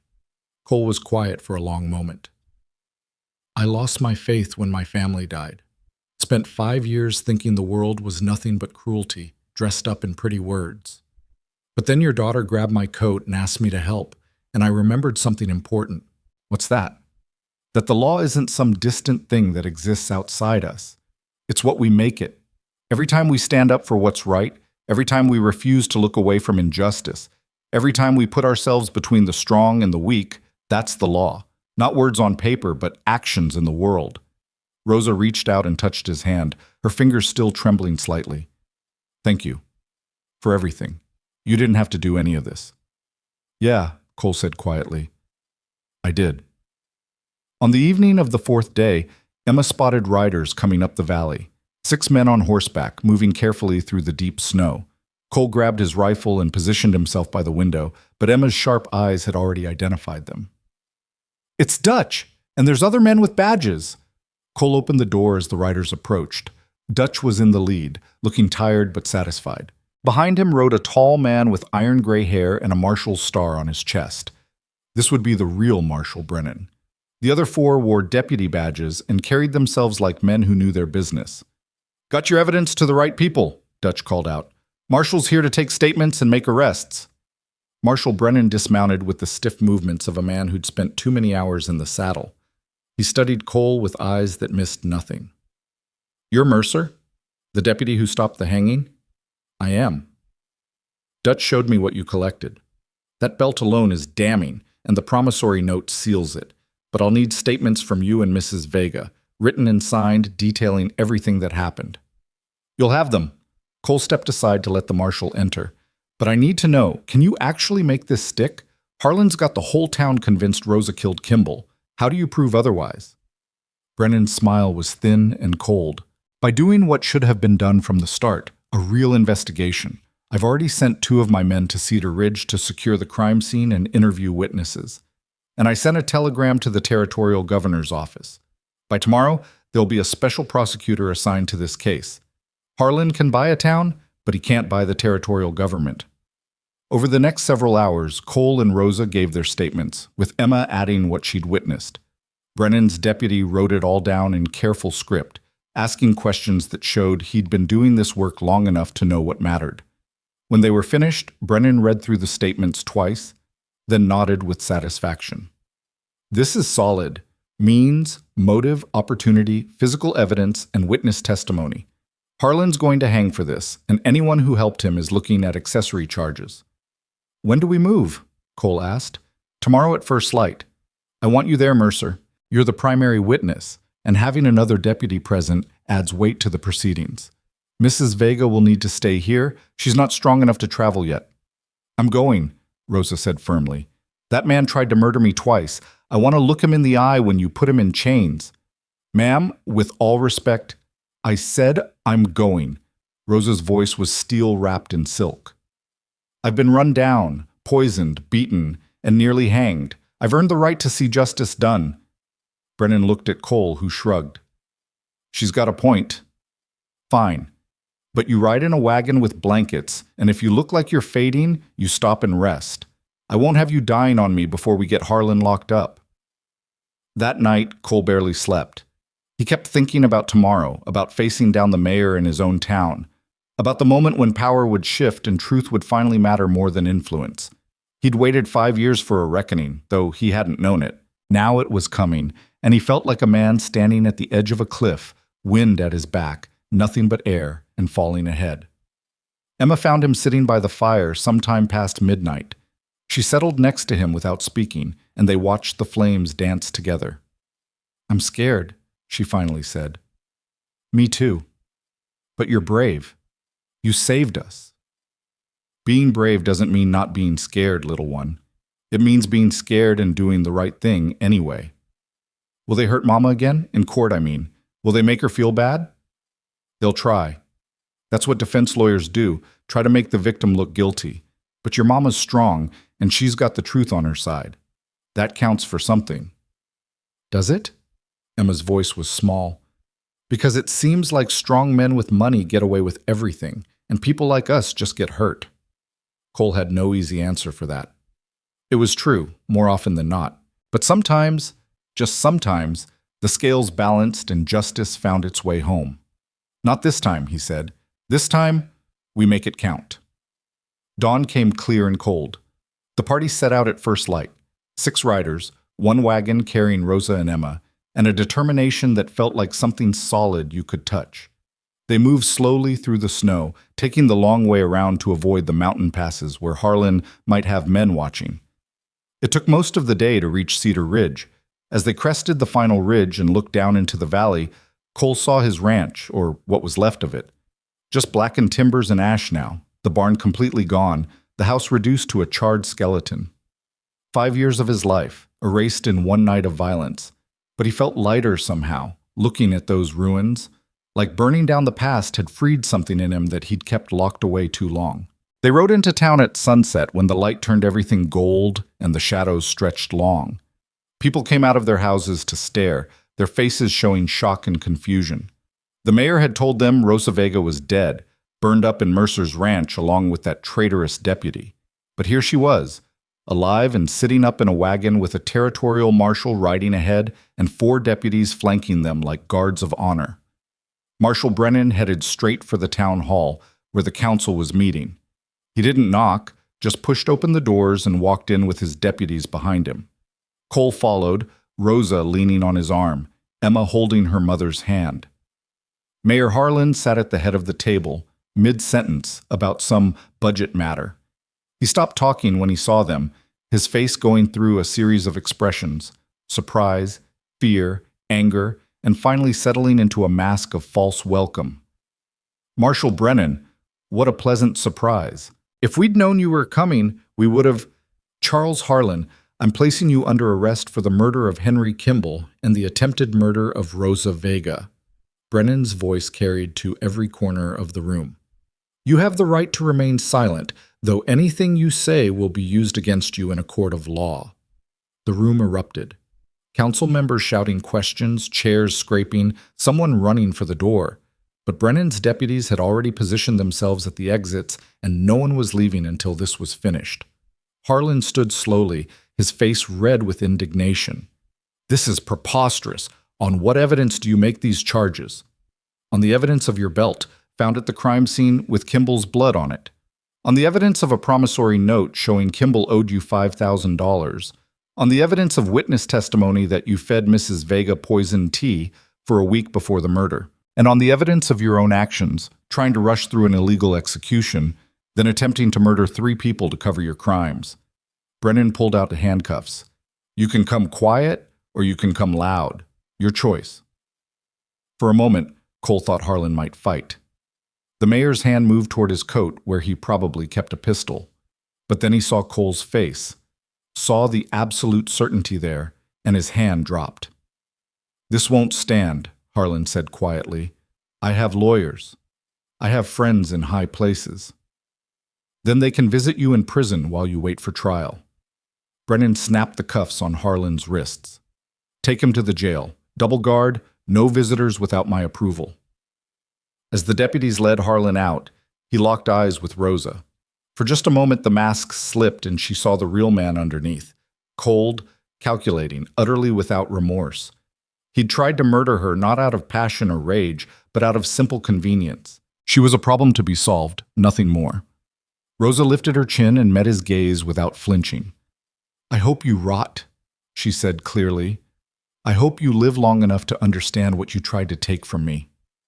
Harlan smiled then, a thin, cruel thing that had no warmth in it. You're nobody. You'll always be nobody. And in a week, everyone will have forgotten your name. Maybe, Cole said, stepping forward, but they'll remember yours. They'll remember the mayor who murdered for money and tried to hang an innocent woman to cover it up. That's the legacy you're leaving, Harlan, not power or respect, just shame. The smile faded. Harlan looked suddenly old, diminished, a small man who'd built himself up on the backs of others and was finally being cut down to his true size. The deputies hauled him out, and the last Cole saw of him was his expensive coat disappearing through the door. The town council sat in stunned silence. Finally, one of them, Jack Sutton, the feed store owner, cleared his throat. "Marshal, what happens now?" "Now we do what should have been done 4 days ago. We investigate, we gather evidence, we interview witnesses, and then we hold a proper trial where the defendant gets representation and the prosecution has to prove its case beyond reasonable doubt. That's how the law works when it's not being twisted by corrupt men." He turned to face the whole council. "And let me be clear. Anyone who helped Harlan rush that execution, anyone who rode out to burn Mercer's ranch, anyone who tried to cover up the truth, you're going to answer for it. Maybe not with prison time, but you'll answer. This community needs to take a long, hard look at itself and decide what kind of place it wants to be." The room was quiet enough to hear a pin drop. Marshal Brennan looked at Cole. "As for you, Mercer, I'm officially reactivating your commission. The territory needs good deputies, and you've proven you remember what the badge means. You interested?" Cole looked down at Emma, who was watching him with those two old eyes. Then at Rosa, who'd straightened despite her weakness, her bruised face fierce with pride. Then out the window at the ruined remains of his old life, at the gallows still standing in the town square like a monument to shame. "I'm interested," he said. "But I've got conditions." "Name them." "First, that gallows comes down tomorrow. Public ceremony, everyone watching. Second, Rosa and Emma get protection until the trial's over and Harlan's sentenced. And third," he paused, making sure everyone was listening. "Third, this town establishes a proper court system. Real trials, real evidence, real justice. No more mob rule disguised as law." Brennan smiled. "Done, done, and done. Consider yourself sworn in, Deputy Mercer." He pulled out a new badge, silver and shining, not tarnished like the old one Cole had been carrying. Cole took it, felt its weight in his palm, then pinned it to his chest where it caught the lamplight and threw back small stars. Emma grabbed his hand. "Does this mean we're staying? All of us?" Cole looked at Rosa, asking a question without words. She smiled, a real smile this time, the first he'd seen from her, and nodded. "Yeah, little one," Cole said. "We're staying." The next morning broke cold and clear, the kind of day that made everything look scrubbed clean and new. Cole stood in the town square before the sun had fully risen, watching as a work crew assembled around the gallows. Marshal Brennan had kept his word. The scaffold was coming down today, and everyone in Cedar Ridge would watch it happen. People began gathering around 8 o'clock, drawn by curiosity and something else Cole couldn't quite name. Shame, maybe. Or the need to witness an ending so they could begin to move forward. They came in clusters, families, shopkeepers, ranchers who'd ridden in from outlying properties. Some looked defiant, others couldn't meet Cole's eyes. All of them had been there 4 days ago, ready to watch Rosa hang. Now they were here to watch the instrument of that injustice come down. Rosa stood beside Cole, Emma tucked against her side. She was still weak, still recovering, but she'd insisted on being here for this. Dutch had come too, standing at Cole's other shoulder like a granite monument, and several of Brennan's deputies ringed the square to keep order. The town council had assembled on the steps of the town hall. Jack Sutton stepped forward, clearing his throat nervously. "Folks, we're gathered here today to acknowledge a wrong done and to begin making it right. 4 days ago, we almost hanged an innocent woman. We let fear and anger blind us to justice, and we nearly committed murder under the guise of law." His voice cracked slightly. "Some of us participated more than others, but all of us bear responsibility for what almost happened. So today, we're tearing down this gallows as a symbol that Cedar Ridge will no longer tolerate mob justice. From now on, we follow the law, real law, fair law, law that protects the innocent as much as it punishes the guilty." There was scattered applause, thin and uncertain. Cole understood. These people didn't know yet how to feel about what had happened. They'd been told Rosa was a murderess, had believed it because believing was easier than questioning. Now they had to live with the fact that they'd nearly killed her, and that kind of knowledge sat heavy in the soul. The work crew started with the steps, prying up boards that groaned as they came loose. Then the platform itself, solid pine that had been built to last. The noose came down last. that hateful loop of rope that had touched Rosa's neck. The foreman held it up, looked at Marshal Brennan, who nodded. The man threw it into a barrel where a fire had been started, and together they watched it burn. Emma pressed closer to her mother. "Is it over now? Are we safe?" "Not yet, little one," Rosa said softly. "There's still the trial. Still people who might not believe us. But we're safer than we were." Cole felt Emma's small hand slip into his. "You'll keep us safe, though. Right, Mr. Cole?" He looked down at this child who'd changed everything, who'd grabbed his coat and asked him to remember he was still alive. "As long as I'm breathing, nothing's going to hurt either of you. That's a promise I know how to keep." The gallows came down piece by piece through the morning, and by noon it was nothing but a pile of lumber waiting to be hauled away. The crowd began to disperse, returning to their daily routines, though Cole noticed many of them stopped to speak to Rosa first. Quiet apologies, offerings to help, shame-faced acknowledgments that they'd been wrong. Rosa accepted each one with a grace Cole found remarkable, given what these people had tried to do to her. A woman approached, Mrs. Patterson, who ran the general store. She held out a basket covered with a cloth. "Mrs. Vega, I was there when they put the noose around your neck. I didn't say anything, didn't try to stop it. I'm sorry for that, more sorry than I can say. This isn't much, but..." She pulled back the cloth, revealing bread, cheese, dried fruit, and preserves. "It's just food, but it's honest, and I wanted you to know that not everyone in this town is rotten." Rosa took the basket, her eyes glistening. "Thank you. This means more than you know." Others came after, the schoolteacher with books for Emma, the seamstress with fabric for new dresses, the blacksmith with nails and tools for rebuilding. Small offerings, each one a brick in the bridge they were trying to build, back to decency. Cole watched it all, and thought maybe, just maybe, there was hope for this town after all. The trial began 2 weeks later, held in the town hall with Judge Harrison presiding. The territorial prosecutor had arrived 3 days prior, a sharp-eyed woman named Margaret Chen who'd made her reputation taking down corrupt officials. Cole had liked her immediately when she'd looked at the evidence and said, "Harlan's going to hang for this, and I'm going to enjoy watching it happen." The trial drew people from 3 counties. Every seat in the hall was filled, with more folks standing in the back and crowding around the windows outside. This was the kind of spectacle that people would talk about for years. A mayor on trial for murder, accusations of poisoning and conspiracy, a widow nearly hanged for a crime she didn't commit. Harlan sat at the defense table in his expensive suit, looking calm and confident. He'd hired the best lawyer in the territory, a man named Blackwood, who'd gotten more guilty men off than most people had hot dinners. But as the trial progressed, even Blackwood's skill couldn't overcome the weight of evidence. Prosecutor Chen laid it out methodically, building her case like a master stonemason building a wall. First came the belt, found at the crime scene, identified as Harlan's by 3 different witnesses. Blackwood tried to argue it had been planted, but Chen had photographs of the scene taken before Cole had even arrived, and the belt was visible in those photos. Then came the promissory note, showing Kimball's debt to Harlan and the deadline that had passed the day of the murder. Blackwood argued that debt wasn't motive for murder, but Chen countered by presenting evidence of Harlan's own financial troubles, mounting debts, failed investments, a lifestyle he could no longer afford. Killing Kimball and taking his ranch wasn't just convenient, it was necessary for Harlan's survival. Rosa took the stand on the 3rd day. She was still thin, still bearing the faded bruises from her beating, but she held her head high as Chen questioned her.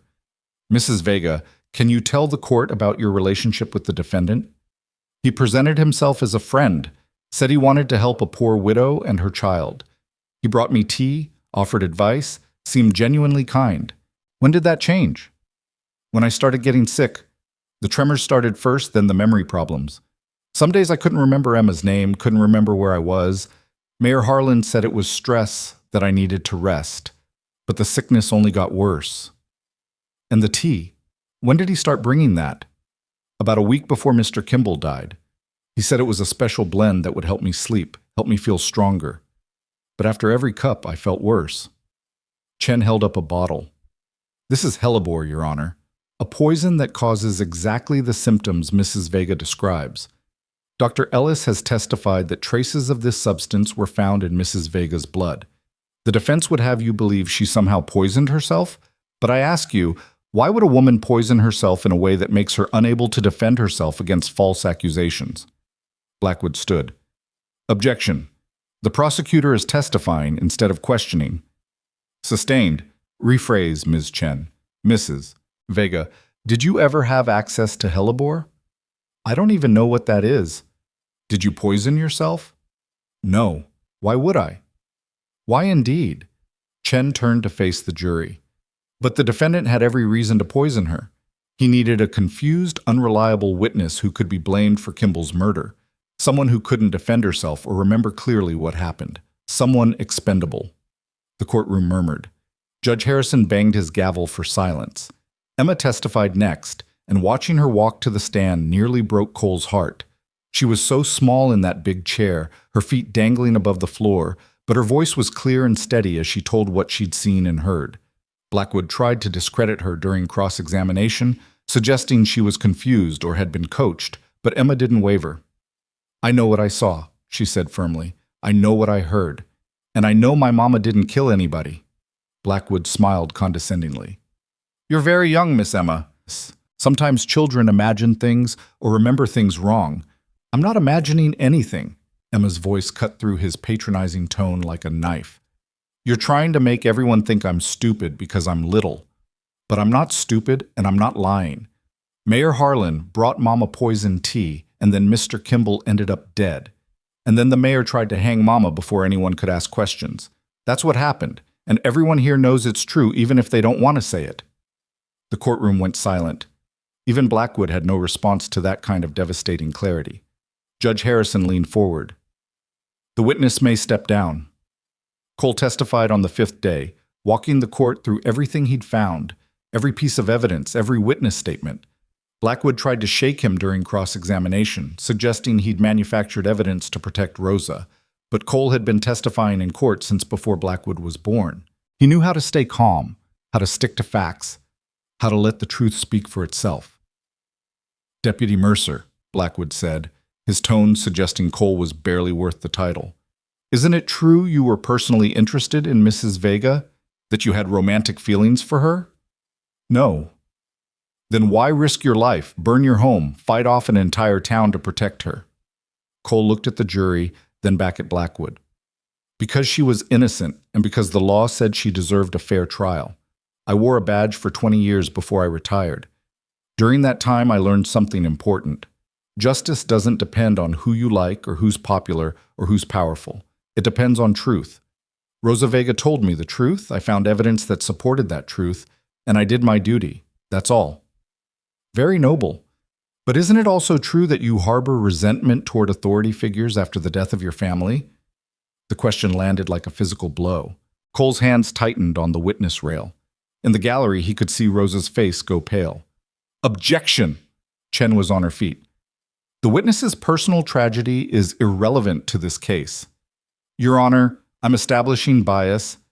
You're exploiting a man's grief to distract from your client's guilt, Chen shot back. This is beneath even you, Blackwood. Judge Harrison's face was stern. Objection sustained. Mr. Blackwood, confine your questions to the facts of this case. Another stunt like that, and you'll be held in contempt. Blackwood sat down, looking satisfied despite the rebuke. He'd gotten what he wanted, planted doubt in the jury's mind that Cole might have had personal motives. But Chen was already on her feet for redirect, giving Cole a chance to explain. Deputy Mercer, did your personal loss influence your investigation in any way? Cole took a breath, choosing his words carefully. It taught me that life is fragile, that children need their mothers, that justice matters because without it, the strong will always prey on the weak. So yes, my loss influenced me. It made me more determined to do the right thing, not less. The prosecution rested after 8 days. Blackwood put on a defense that was all smoke and mirrors, character witnesses who swore Harlan was a good man, experts who questioned the forensic evidence, alternate theories that blamed everyone from drifters to Kimball's own housekeeper. But none of it could overcome the fundamental truth Chen had established. Harlan had motive, means, and opportunity. and his own actions after the murder proved his guilt. The jury deliberated for 6 hours. Cole spent that time sitting in the hallway with Rosa and Emma, none of them speaking much, just existing in that terrible limbo between guilt and innocence. Dutch sat with them for a while, then Marshal Brennan, both men offering their silent support. When the bailiff finally called them back, Cole's heart was hammering so hard he thought the whole courtroom could hear it. The jury filed in, their faces unreadable. The foreman stood, holding a piece of paper that seemed to weigh more than the mountains outside. "Has the jury reached a verdict?" Judge Harrison asked. "We have, Your Honor. On the charge of murder in the first degree, how do you find?" "We find the defendant, Charles Harlan, guilty." The courtroom erupted. Some people cheering, others gasping, Harlan's face going white as chalk. His lawyer was already shouting about appeals, about procedural errors, about anything that might delay the inevitable. But Judge Harrison just banged his gavel and called for order. "On the charge of attempted murder of Rosa Vega, how do you find?" "Guilty, Your Honor." "On the charge of conspiracy to commit murder, how do you find?" "Guilty." 3 guilty verdicts. Cole felt Emma's hand grip his, felt Rosa lean against his shoulder, and allowed himself to breathe for what felt like the first time in weeks. It was over. The truth had won. Judge Harrison sentenced Harlan to hang within the month.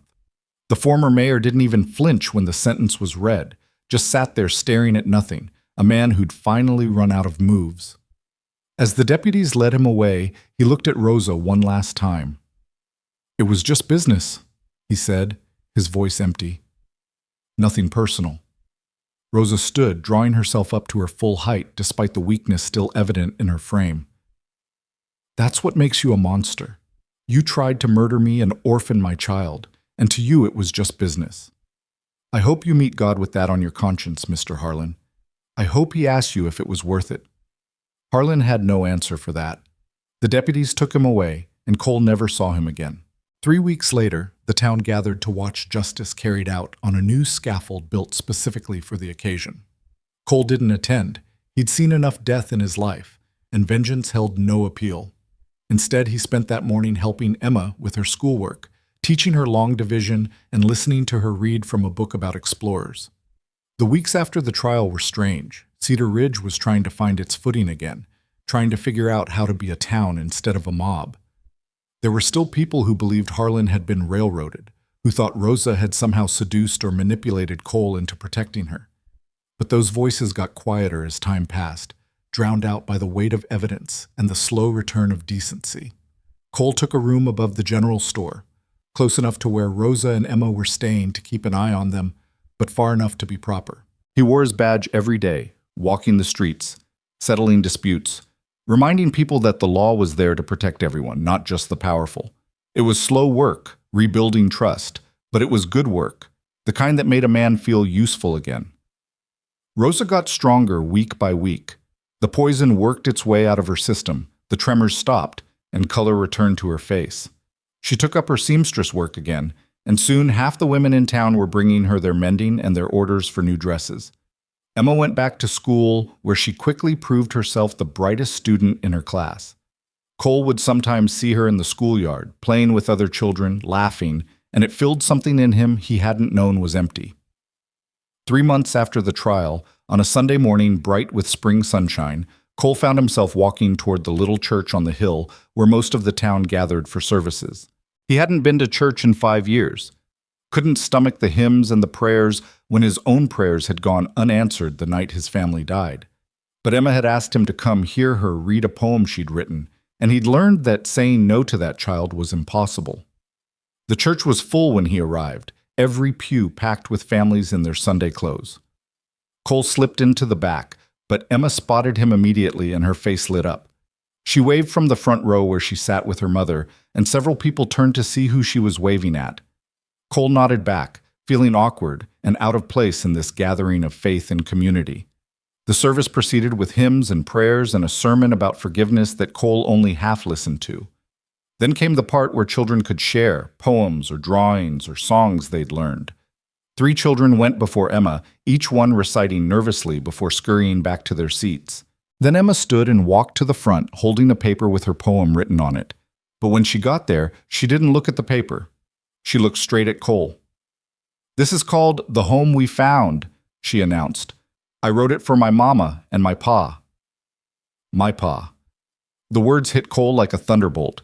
He glanced at Rosa, who was smiling through tears.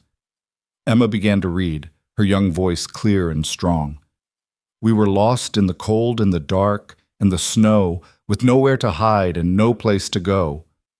Mama was sick, and I was afraid that the bad men would find us before we were saved. Then a man with a badge and a heart made of stone said he'd keep us safe, said we'd have a home. He fought through the fire. He climbed through the mine. He promised he'd keep us, and he kept his promise fine. Now Mama can smile, and I go to school, and the bad man is gone, and we're safe from his rule. We found us a home that won't burn down or break, with a papa and a mama and love that won't shake." She looked up from the paper. "The man who saved us taught me something important. He taught me that family isn't just blood. It's the people who stand with you when everything's dark. It's the people who keep their promises even when it's hard. That's what makes a papa. Not making a baby, but choosing to stay." The church was silent. Cole couldn't breathe, couldn't think, couldn't do anything but stare at this fierce little girl who'd grabbed his coat 4 months ago and asked him to save her mother. Emma walked down the aisle, came straight to where Cole sat, and took his hand. "Come on, Pa. Mama's waiting." Cole let her lead him to the front row, where Rosa stood, and took his other hand. She leaned close and whispered, "She's right, you know. You've been her father in every way that matters. I'd like you to be her father in name, too, if you're willing." "I'm willing," Cole managed. "God knows I'm willing." After the service ended, people crowded around them. Congratulations, handshakes, invitations to dinners. Mrs. Patterson from the general store pulled Rosa aside and whispered something that made Rosa blush and laugh. The schoolteacher told Emma she was proud of her poem and her courage. Dutch appeared from somewhere in the back and clapped Cole on the shoulder hard enough to make him stumble. "About damn time," Dutch said. "You three have been circling each other like nervous dogs for months. Good to see you finally figured it out." "I didn't figure anything out," Cole admitted. "Emma did." "Smart kid, takes after her mother." Dutch winked at Rosa. "And she's got good taste in fathers." They walked back to the little house Rosa had been renting, the three of them moving together like they'd been a family all along. It was small, 2 rooms and a lean-to kitchen, but it was clean and bright, and it smelled like Rosa's cooking. Emma ran ahead to start a fire while Cole helped Rosa with her shawl. "I need to ask you something," Rosa said quietly. "Something important." Cole's heart hammered. "Ask." "Do you want this? Truly? Not because Emma asked, not because you feel obligated, but because you want a family again? Because if you don't, if this is too much or too fast or too painful after what you lost, I need you to tell me now." Cole took both her hands in his. They were still scarred from the ropes that had bound her, still bore the faint tremor that might never fully go away. But they were strong hands, capable hands, hands that had held her daughter and sown beautiful things and survived hell. "I lost my first family," he said. "And I spent 5 years thinking that meant I was done, that the best parts of my life were buried in that cemetery plot. But then your daughter grabbed my coat and looked at me like I mattered, and something in me remembered how to care. You and Emma. You saved me as much as I saved you. So yes, I want this. I want to wake up in a house that has voices in it. I want to help Emma with her schoolwork and argue with you about dinner. I want to build something that lasts." Rosa's eyes filled with tears. "I'm damaged goods, Cole. Used up and scarred and half poisoned. I don't know if I can give you more children, don't know if I can be the wife you deserve." "You're the bravest person I've ever met," Cole cut her off. "You survived abuse and poison and nearly being hanged, and you came through it with your spirit intact. That's not damaged. That's steel wrapped in silk." "But your first wife was wonderful, and I loved her, and she's gone." The words hurt, but they were true. She's been gone for 5 years, and holding on to her memory like it was yesterday isn't honoring her. It's just another way of dying. She'd want me to live, Rosa. She'd want me to find happiness again. And she'd like you, I think. Would approve of how fierce you are, how you protect Emma, how you don't let the world grind you down. Rosa leaned forward and kissed him, soft and tentative, like she was afraid he might disappear. Cole kissed her back, and it felt like coming home after a long journey through country that had tried to kill him. Inside the house, Emma was watching through the window. She grinned and pumped her fist in victory.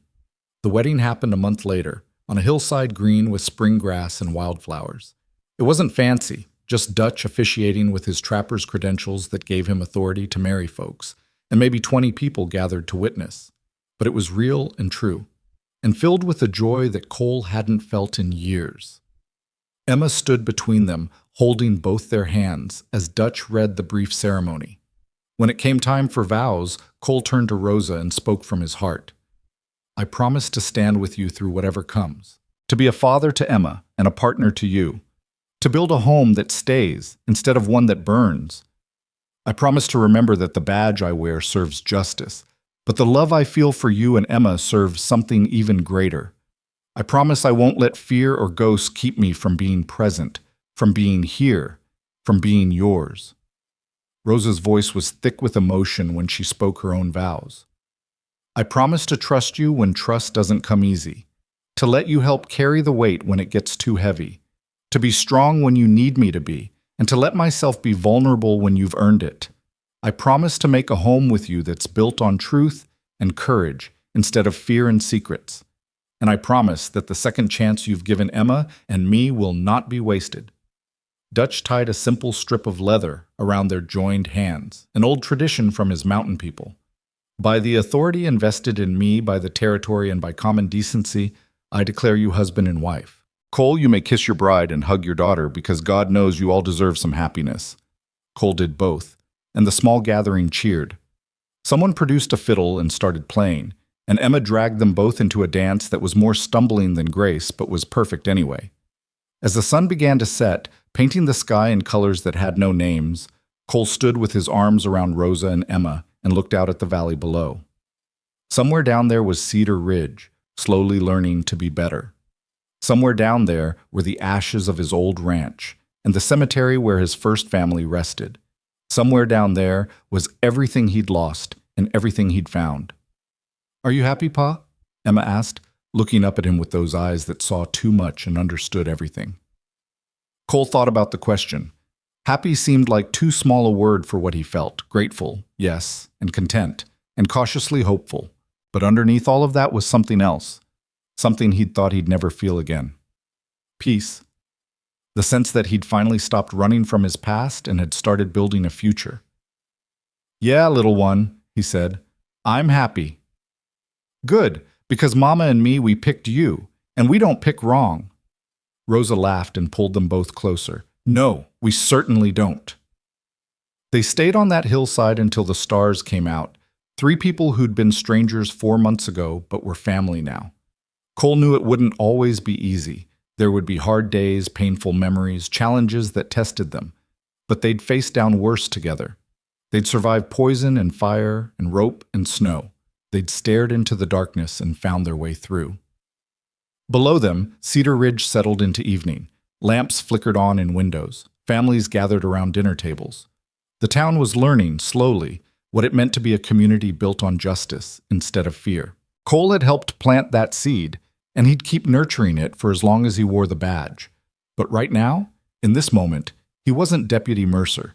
He was just Cole, husband, father, man who'd remembered how to live. He was home.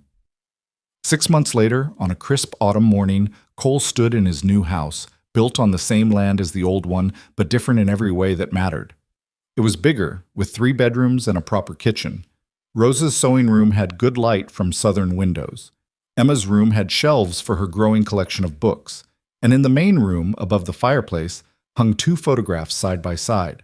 The first showed Cole's original family, his first wife and daughter, smiling at a church picnic years ago. They looked happy and alive, frozen in a moment before tragedy struck. Cole had kept that photograph hidden for 5 years, unable to look at it without breaking. Now he could see it and smile, remembering the good times without being destroyed by the grief. The second photograph was new, taken at the wedding. Rosa and Emma and Cole standing together on that hillside with wildflowers at their feet and hope in their eyes. It wasn't a replacement. That's not how love worked. It was an addition. Proof that life could offer second chances, that broken things could be made whole, that a man could lose everything and somehow find his way to something even better. Emma came running through the door, her face flushed from playing outside. "Pa, Mama says dinner's almost ready, and you need to wash up." Cole ruffled her hair. "Yes, ma'am. Can't argue with your mama." "Nobody can argue with Mama," Emma said sagely. "She always wins." Rosa appeared in the doorway, flour dusting her hands and a smile playing at her lips. "I heard that." "It's true, though," Cole said, pulling her close despite the flour. "You do always win." "That's because I married the man who saved 3 lives and built the home that stayed," Rosa said softly. "How could I not win?" She was right, Cole realized. They'd all won. One against the odds, one against corruption, one against a world that had tried to break them. And the victory wasn't just surviving. It was this: a home filled with voices and laughter, a family built on choice instead of obligation, a future that held promise instead of just pain.